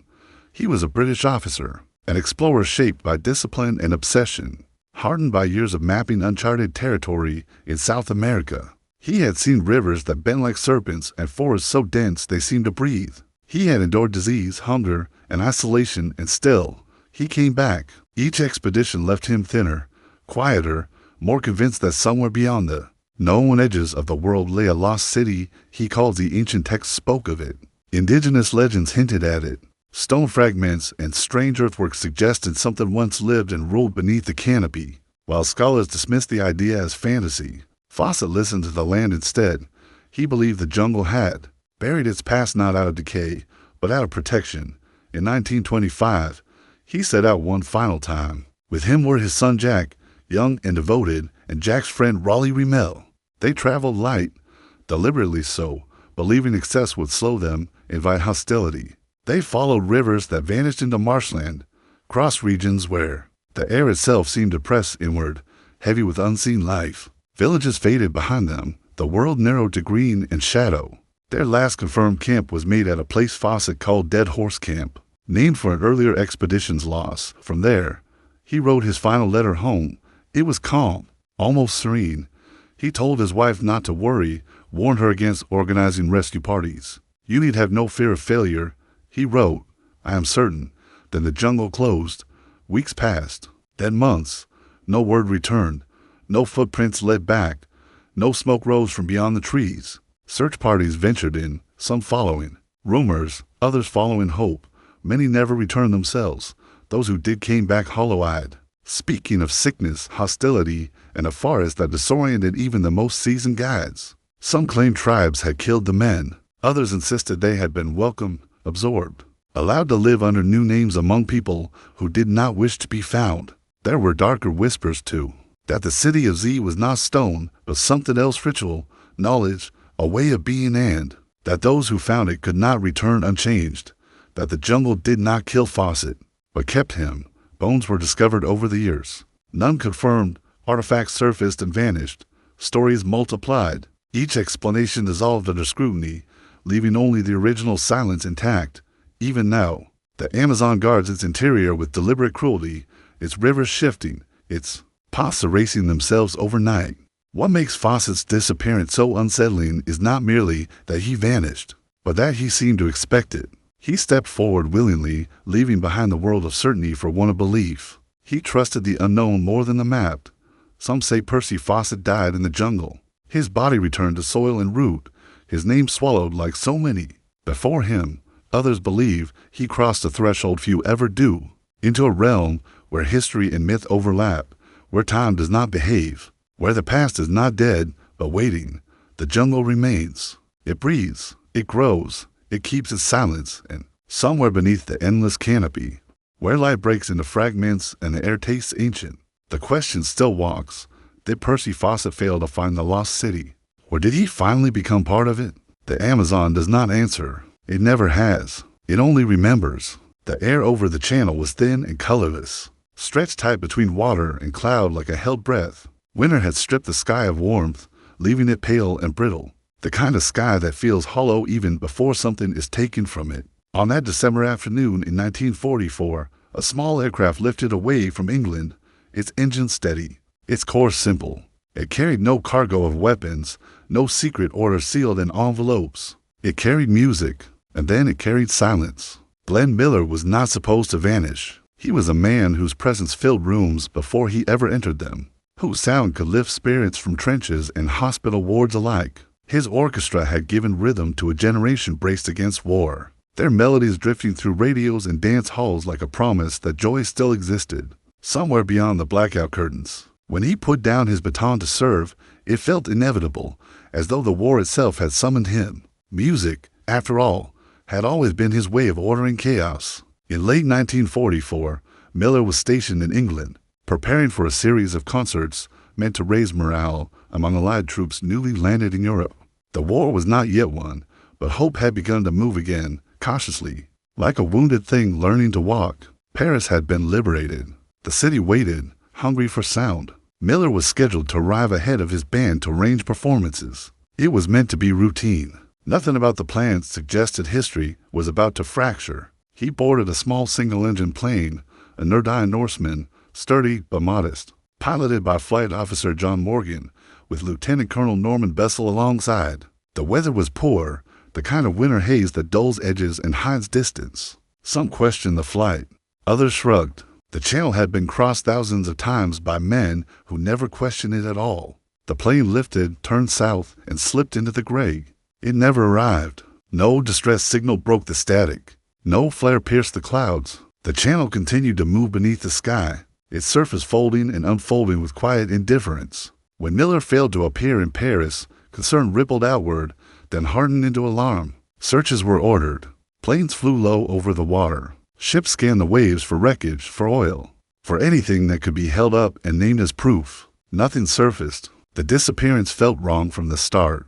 Glenn Miller was too visible, too known, to love to simply be erased. Newspapers filled the gap with speculation. Perhaps the plane iced over. Perhaps it strayed into bad weather and went down quickly, leaving no trace. The channel is cold, unforgiving, efficient. It does not return what it takes. But other stories rose to meet the silence. There were whispers of friendly fire, of bombers returning from aborted missions, forced to dump their payloads over designated zones in the channel. Some claimed Miller's plane flew beneath them at the wrong moment, caught in a rain of fallen explosives, shattered before anyone knew it was there. The idea spread quietly, uneasily an accidental death, buried beneath the machinery of war. Too awkward to acknowledge, too costly to confirm. Others spoke of sabotage, of covert operations and secrets never recorded. There were rumors that Miller was not merely a bandleader, but a man who knew too much, who moved in circles where sound and intelligence blurred together. These theories were never proven, but they lingered, feeding on the absence of facts. The most unsettling truth was simpler. No body was ever found. No confirmed wreckage. No final note scribbled in panic. Glenn Miller disappeared the way a song ends mid-phrase, leaving the ear straining for a resolution that never comes. His orchestra waited. His baton lay unused. Radios across Europe continued to play his music, the same warm brass and gentle swing drifting through camps and cities. Unaware that their source had gone quiet, soldiers danced to tunes composed by a man already lost to water and cloud. There was something cruelly poetic in it, music surviving the musician, sound outlasting flesh. As the war ground toward its end, the mystery receded, but it did not dissolve. Investigations were conducted, files opened and closed. Each produced conclusions without certainty. Official reports settled on probable causes, careful words shaped to resemble answers. But probability is not truth, and certainty never arrived. The channel kept its secrets. It is a narrow stretch of water, deceptively familiar, crossed by ferries and fishermen, dotted with buoys and shipping lanes. And yet it has swallowed armies, scattered armadas, erased men whose names never made headlines. Glenn Miller's disappearance joined that older, darker tradition the sea as archivist, keeping what it chooses and releasing nothing unless it must. Years passed, decades.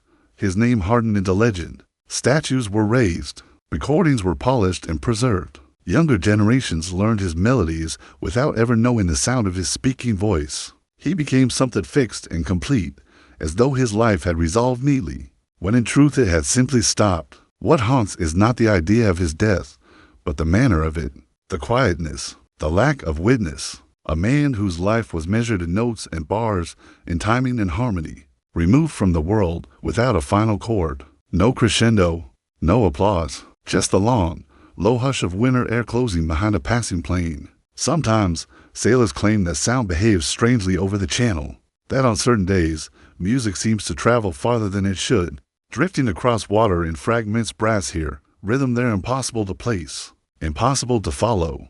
They laugh it off. Wind does strange things. Memory does stranger ones. And yet, there is a certain ache in imagining that somewhere between England and France, beneath layers of silt and current, the echo of a melody still hangs suspended, not audible, not real in any measurable way, but present nonetheless, as if the sea, having taken the man, could not quite silence the music. Glenn Miller vanished at a moment when the world was desperate for reassurance, for the sense that order could be restored after years of rupture. His absence became part of the war's unfinished business, a reminder that not every loss comes with clarity, that even victories leave questions buried beneath them. Perhaps his plane went down quickly, the cold water closing over metal and breath in seconds. Perhaps there was no time for fear, no time for regret, or perhaps there was a moment brief, suspended when the engines faltered and the sky opened, and he understood that the rhythm he had spent his life mastering was about to break. We will never know. What remains is the sound,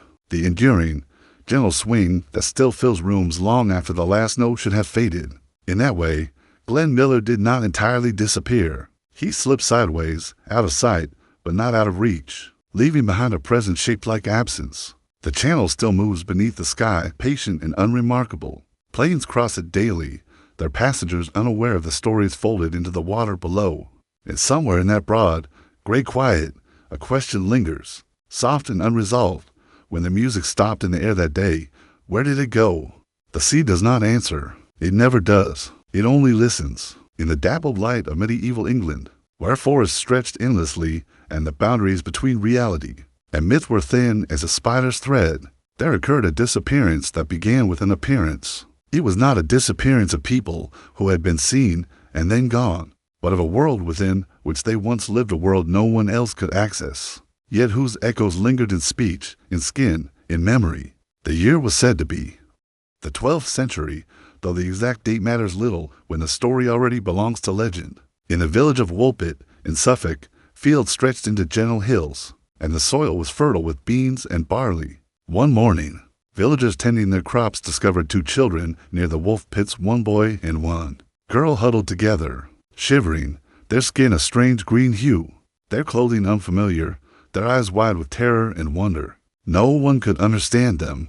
Their language was strange, not the Suffolk dialect, not Latin, not any tongue known to those villagers. The children could not explain who they were or where they had come from. They ate only raw beans at first, recoiling from cooked food, until gradually they adapted. As they learned the local language, their story unfolded, half woven from reality, half from the threads of imagination.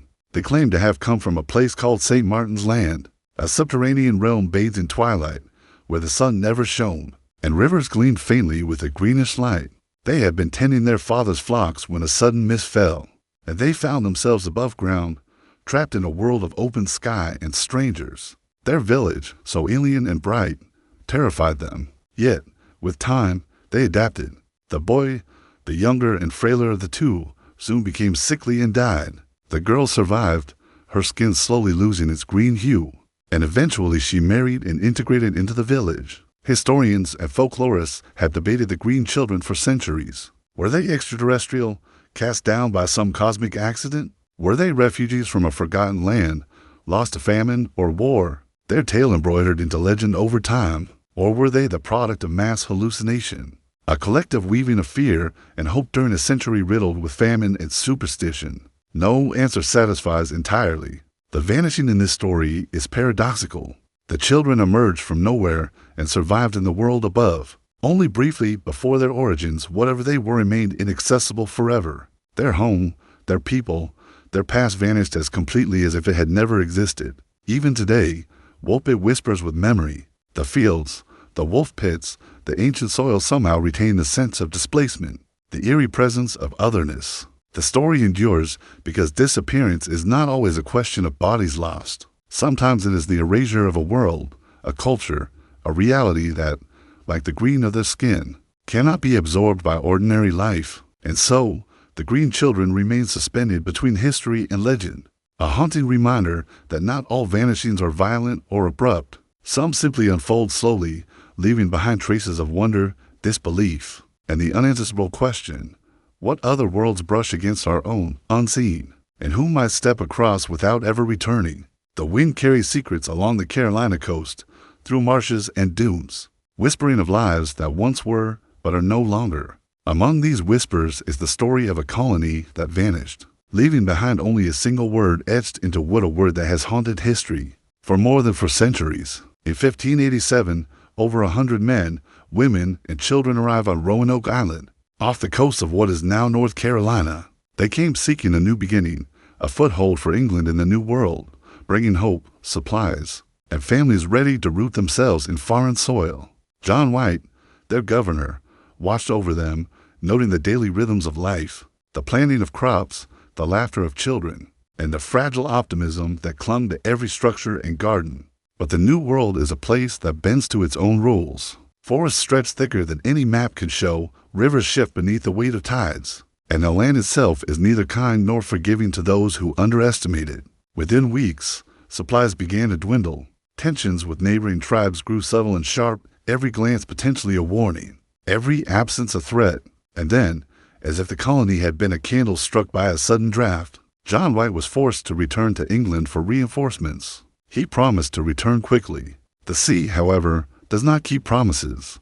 3 years later, in 1590, White finally returned. What he found was not ruin but emptiness. Houses had been dismantled, not burned.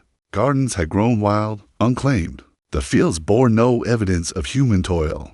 And carved into a palisade post, a single word, Croatum, on a nearby tree.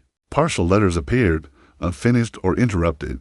There were no bodies, no signs of struggle, no footprints leading away. Only absence, profound and absolute. Historians have debated endlessly. Perhaps the colonists integrated with local tribes. their language and identity slowly dissolving into new communities. Perhaps they succumbed to disease or starvation, leaving no evidence behind. Some whisper of supernatural intervention, of a land that swallowed them whole. Yet none of these theories provides the haunting clarity the event demands. The true vanishing is not merely the disappearance of people, it is the disappearance of certainty. Roanoke reminds us that absence can be total, deliberate, and absolute, that a place once alive with human endeavor can be erased, leaving only questions, conjectures, and a single, haunting word carved into wood. The colony is gone, yet it persists, suspended in memory and mystery, waiting for an answer that may never come. Winter in Fayetteville, West Virginia, settles slowly, blanketing the hills in quiet snow and muffled sounds. But on Christmas Eve, 1945, the peaceful stillness of the Sauter family home was shattered by fire that would consume more than timber and plaster. It would consume certainty, leaving only absence, questions, and shadows that stretched long into decades. George and Jenny Sauter had 10 children, a family tied together by routine, love, and the rhythms of daily life. That night, as the household prepared for the holiday, strange signals whispered across the air. A phone call came, brief and cryptic, asking for someone who did not live there. The line went dead. Minutes later, a fire ignited, swallowing the home. George and Jenny escaped with 5 of their children, rushing barefoot into the cold, the snow crunching beneath them. But 5 children remained inside, vanished into flame and smoke. What followed was not grief alone, but mystery. Investigators found the house reduced to charred timbers. Yet no remains of the missing children were discovered. No bones, no ashes that could be traced definitively to human life. Firefighters expressed confusion. George Sauter himself, a man familiar with fire, knew instinctively that a blaze of such intensity cannot erase everything. And yet, the children were gone. Rumors emerged. Neighbors reported lights near the house before the fire. Sightings of children resembling the Sauters wandering days later along distant roads. Strange letters and photographs arriving in the mail hinting at survival. One photograph showed 5 young men, older than the missing children would have been, with a note referencing names and numbers that seemed coded, impossible to verify. The letters promised answers, but delivered none, vanishing as quickly as they came. The fire, it seemed, had been no accident. Wires were cut, the phone lines severed, and evidence suggested deliberate sabotage. Yet motives were obscured, lost in the folds of fear and suspicion. Did someone want the children? Why, and where had they gone? The Sauter disappearance lingers not because the fire consumed, but because nothing followed it. No explanation, no closure, just emptiness where lives had been, and a family whose love stretched across decades. Searching for children who may have lived or who may have vanished entirely into the night. Even now, the mountain air carries their absence. Snow drifts over the site, and the wind whispers a question with no answer when the flames died. Where did the children go? The silence endures, patient and absolute, as though the world itself has kept its secret. The North Atlantic is a place that teaches humility, a vast expanse where wind and wave hold dominion over all who dare cross it. The Flannan Isles, jagged and remote, rise from these waters like ancient teeth, their cliffs carved by storms older than memory. On a winter night in December 1900, a small outpost perched atop these rocks became the stage for one of history's most enduring vanishings, of mystery wrapped in fog, sea, and silence. 3 men tended the lighthouse: James DeCat, Thomas Marshall, and Donald MacArthur. They were ordinary men by ordinary measures, keepers of light, guardians of sailors, tasked with a simple but vital responsibility: ensure the lamp never died, guide the ship safely past the perilous rocks below. The seas were already rough, the gales harsh and relentless, when the relief ship arrived to replace them. It was December 26th, a day that began with anticipation and ended with absence. The lighthouse was empty, no sign of struggle. The oilskins were folded neatly, the beds untouched. The logbook ended abruptly, leaving only the routine notes of weather observations. As though the keepers had been interrupted mid-task, outside, evidence suggested something had gone terribly wrong. The west landing was damaged, chains ripped loose, equipment scattered as if a violent wind had swept through, but no men. Nothing to indicate where they had gone. Speculation erupted. Some believed a rogue wave had swept them from the cliffs while they attempted to secure equipment. An instant of misfortune magnified by nature's fury. Others whispered of more spectral possibilities. that the men had glimpsed something beyond the human, a force alive in the gales and fog, and had been drawn into it. Even the most rational explanations faltered before the sheer perfection of their disappearance. 3 men, all competent, all careful, gone without trace in a place they knew better than any outsider ever could. Investigations followed, but the sea guards its truths. Nothing definitive was found. No bodies washed ashore. No remains indicated a final resting place. And so, the lighthouse continued to shine its light, indifferent, a beacon for sailors while holding its own secret in stone and wind. The vanishing is not only of men, but of certainty itself. The Flann and Isles teach that isolation can erase even those most vigilant, that a world may close upon itself and take lives as though they had never been. Even now, when storms lash the cliffs and waves roar like living creatures, the lighthouse stands, eternal and silent, and the question remains, what did the keepers see that the rest of us cannot? In the cold North Atlantic, the wind whispers their names, and the fog carries their absence, a haunting reminder that some disappearances are not sudden, not messy, but complete, leaving only silence, stone, and the relentless pulse of the sea.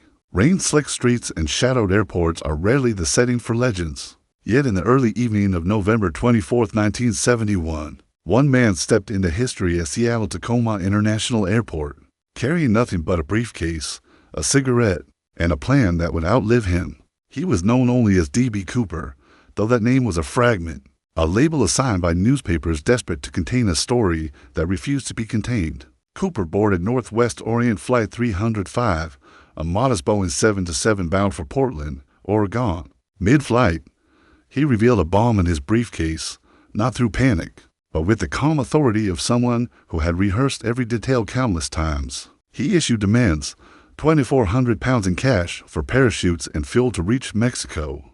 The passengers complied. The crew obeyed. And then, the plane touched down in Portland, and the exchange was made.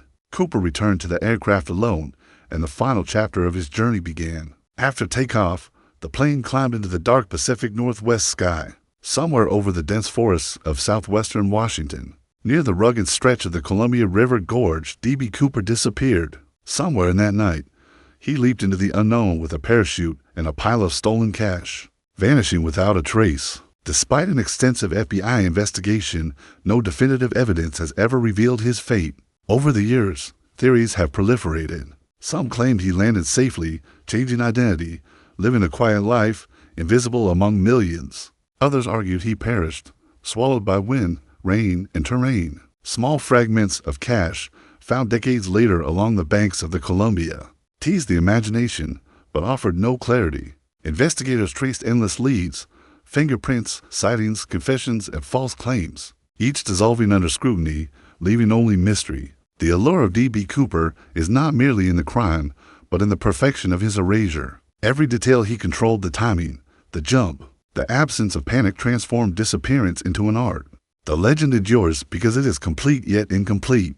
A crime resolved in procedure, but unresolved in consequence. Even today, the gorge whispers with wind that carries the memory of that night. Trees sway as if in recognition, rivers carve the land in tribute, and the rain seems to hold a rhythm that mirrors a man who disappeared into it.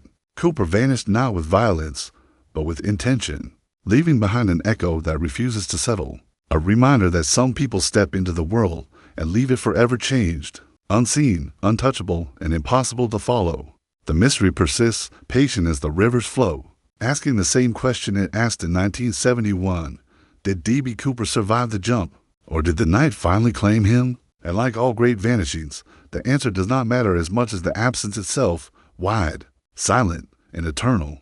The Atlantic is a place that swallows stories whole, leaving only fragments for those who search for meaning. In 1872, the brigantine Mary Celeste sailed into history not as a ship lost to the waves, but as a vessel emptied of life, drifting silently as if the sea itself had decided to erase her crew.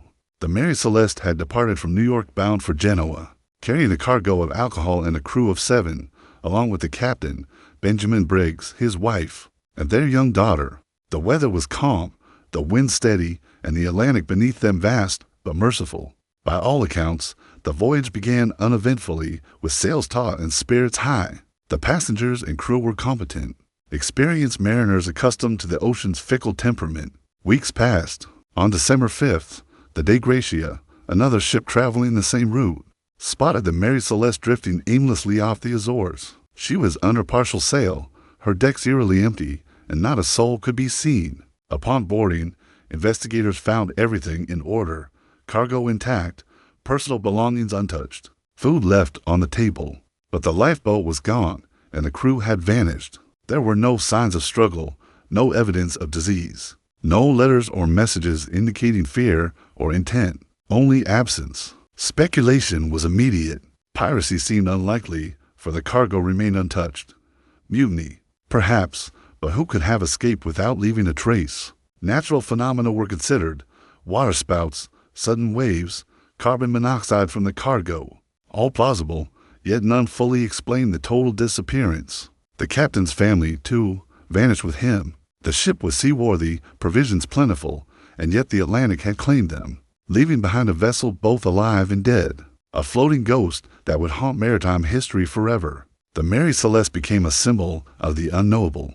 Novels, investigations, and documentaries sought answers, each theory dissolving against the stubborn silence of the ocean. The ship's logs ended abruptly, last entries mundane, betraying no hint of disaster. The sea, patient and vast, does not answer questions, only preserves the impression of absence, a haunting that stretches across decades. To this day, the Mary Celeste drifts through legend as much as history, a reminder that disappearance does not always require violence or catastrophe. Sometimes, it is simply a matter of vanishing, leaving the world behind without struggle, without explanation, and with the quiet insistence that some mysteries are meant never to be solved.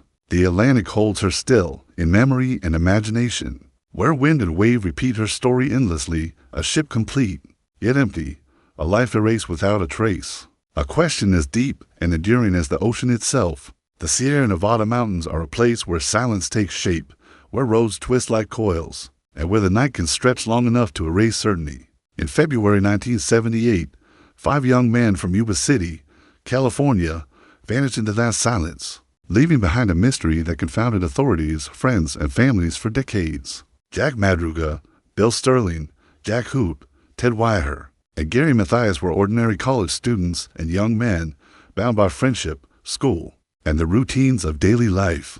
On February 24th, they left Chico, California, after attending a basketball game, intending only to return home. The roads were slick with winter rain, the mountains dusted with snow. The drive should have been unremarkable, uneventful, a simple journey of hours. But it never ended. When the men failed to arrive, searches began. Their car was found days later on a remote logging road, abandoned, its engine cold. It had crashed, but only minimally. Inside were their belongings, their wallets, even some personal items untouched. No one had seen them leave. No footprints led away. It was as though they had simply stepped out of the world. Weeks passed before bodies were discovered. Ted Wyaher, skeletal and emaciated, was found in a makeshift shelter, barely alive, his mind clouded by exposure. The other 4 were discovered over miles of rugged terrain, scattered in locations that defied explanation. How could 5 able-bodied men, accustomed to the outdoors, become so disoriented in conditions that seemed manageable? Why did some stay near shelter, while others wandered further into the wilderness? And most haunting, why did the final locations of the bodies, including one found hanging from a tree, suggest a degree of desperation and confusion that no single explanation could fully encompass? Speculation ranged from natural causes to the psychological effects of hypothermia. Hypothermia can induce paradoxical behavior: stripping clothes, wandering blindly, seeking warmth in impossible directions, but no single theory could account for the distance between the men, the timing of their deaths, and the decisions they made in those final hours. Some have even suggested darker forces, unseen threats in the mountains, or perhaps a combination of misfortune and human error magnified by isolation. The Yuba County 5 vanishings endured because they were gradual, enigmatic, and complete.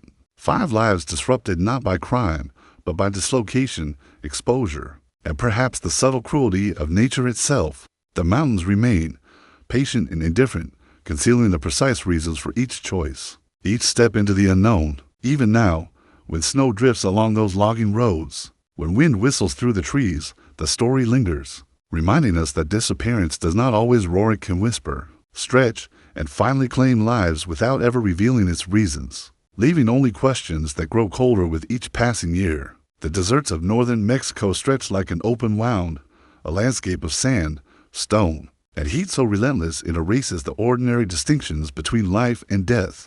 In 1913, the American writer and satirist Ambrose Bierce ventured into that desolation, and he was never seen again. His disappearance has since become a legend of quiet inevitability, a case where absence itself became the final narrative. Bierce has survived more than most men of his age. He had fought in the American Civil War, witnessed unspeakable violence, and documented the human capacity for cruelty with a pen as sharp as a knife. His works, from the Devil's Dictionary to countless essays, reflected a mind attuned to irony, death, and the unpredictability of fate.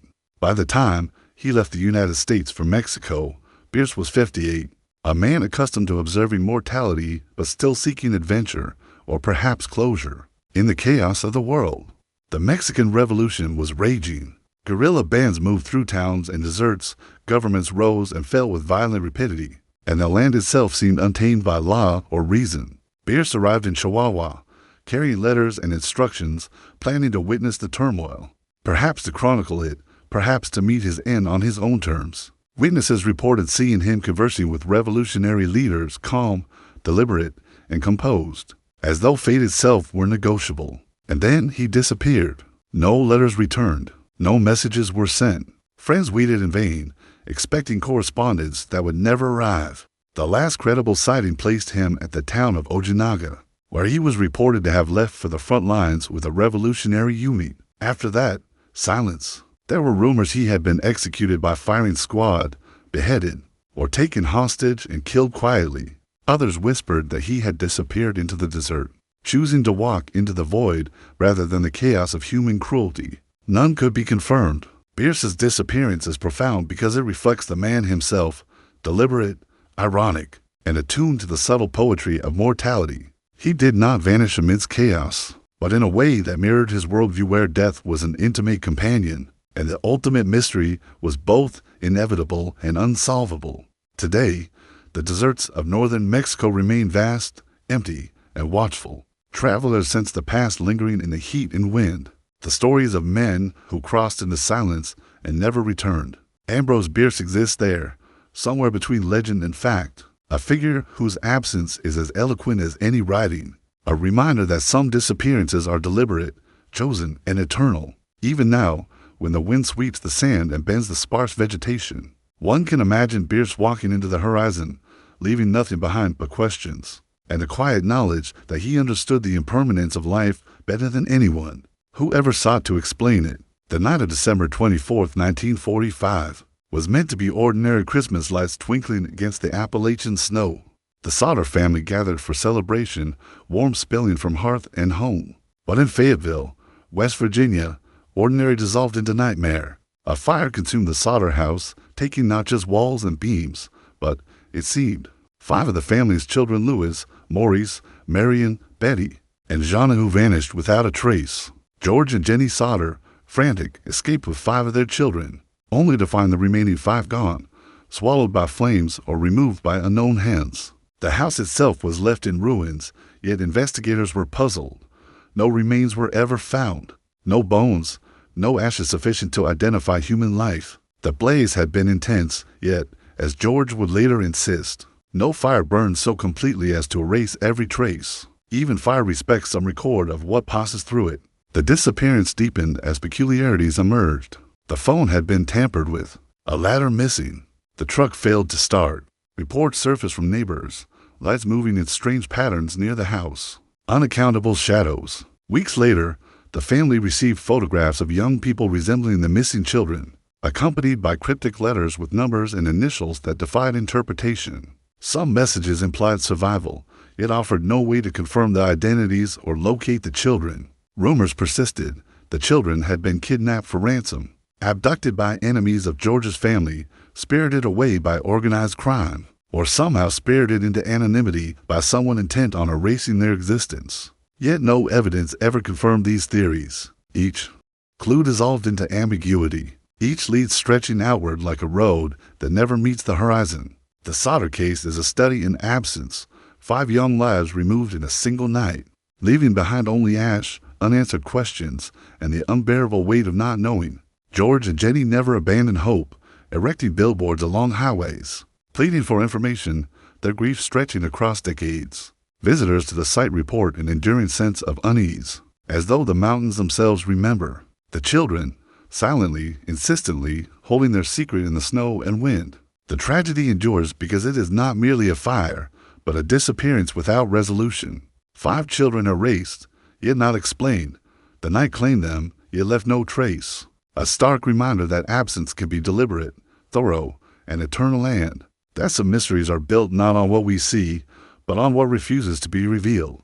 Even now, the mountain air carries the echo of those children, their absence unbroken, their story lingering like a shadow that stretches beyond the limits of understanding. Summer in London is usually a gentle thing, soft sunlight spilling over cobblestones, the air carrying a faint scent of the Thames. But in August of 1914, the world was on the brink of war, and the Allen family would experience a disappearance that no history textbook could explain. For children, the Allens, Edward, Margaret, Thomas, and little Lily, were sent to stay with relatives in a small village just outside the city, while their parents prepared for the upheaval that was war. The children were ordinary in every way, lively, curious, and accustomed to the freedom of garden paths and narrow lanes. They were last seen leaving the village square, waving at neighbors who would remember their smiles, but not the moments that followed. Days passed without word. Searches were launched. The villagers scoured the fields, the woods, and the river banks. Nothing was found. The children's belongings remained in their home, neatly folded, as if they had never left. Local authorities interviewed witnesses, scoured every nearby road, and even organized riders to follow trails through the forest, yet no trail existed. No footprints were found beyond the village. It was as though the children had evaporated, leaving only the faint echo of their voices behind. Rumors spread. Some said the children had been kidnapped by enemy agents. Though no motive was ever presented, others whispered of secret tunnels, or a hidden dimension in the village's centuries-old catacombs. A few villagers swore that shadows had moved strangely in the woods. That laughter could sometimes be heard on windless nights, faint and unplaceable. Letters arrived from strangers claiming the children were safe, yet none could provide proof or direction. The disappearance remained a void in the Allen family's life. Parents aged in grief, visiting the village, returning home, asking repeatedly for any sign, any trace. The children's names became a quiet prayer, repeated in whispers at dusk, carried in hearts rather than newspapers. Historians have debated the case, proposing theories ranging from foul play to accident. Yet none have satisfied the certainty humans crave. What makes this vanishing so haunting is its totality. For children removed without evidence, without struggle, leaving the silence so complete it seems to pulse in the empty streets, the quiet forests, the abandoned paths where they once played. Even today, the village remembers. The wind moves through the lanes with the faint rhythm of for small steps. Shadows shift at the edges of vision. The Allen children were never found. Yet their absence lingers, a spectral imprint of lives interrupted, and a mystery the world has never been able to close. Somewhere, in the spaces between memory and reality, the question remains, where did the Allen children go? And why did the world allow them to vanish so completely? The Arctic is a place that wears silence like armor, vast and unbroken, where ice stretches beyond sight and the sun is a stranger for months at a time. In 1845, Sir John Franklin led an expedition into this frozen wilderness, seeking the fabled Northwest Passage sea route connecting the Atlantic and Pacific. They carried the ships, the Erebus and the Terror, stocked with provisions and ambition, and a crew of 129 men who were brave, disciplined, and unprepared for the full cruelty of the polar world. At first, everything seemed ordinary.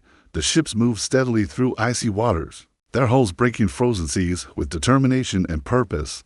Officers wrote letters home, detailing progress and prospects, confident in skill, equipment, and planning. But the Arctic is not a place to be conquered. It is a place that waits, patient and unforgiving. Weeks passed, then months, and the men of Franklin's expedition ceased to communicate.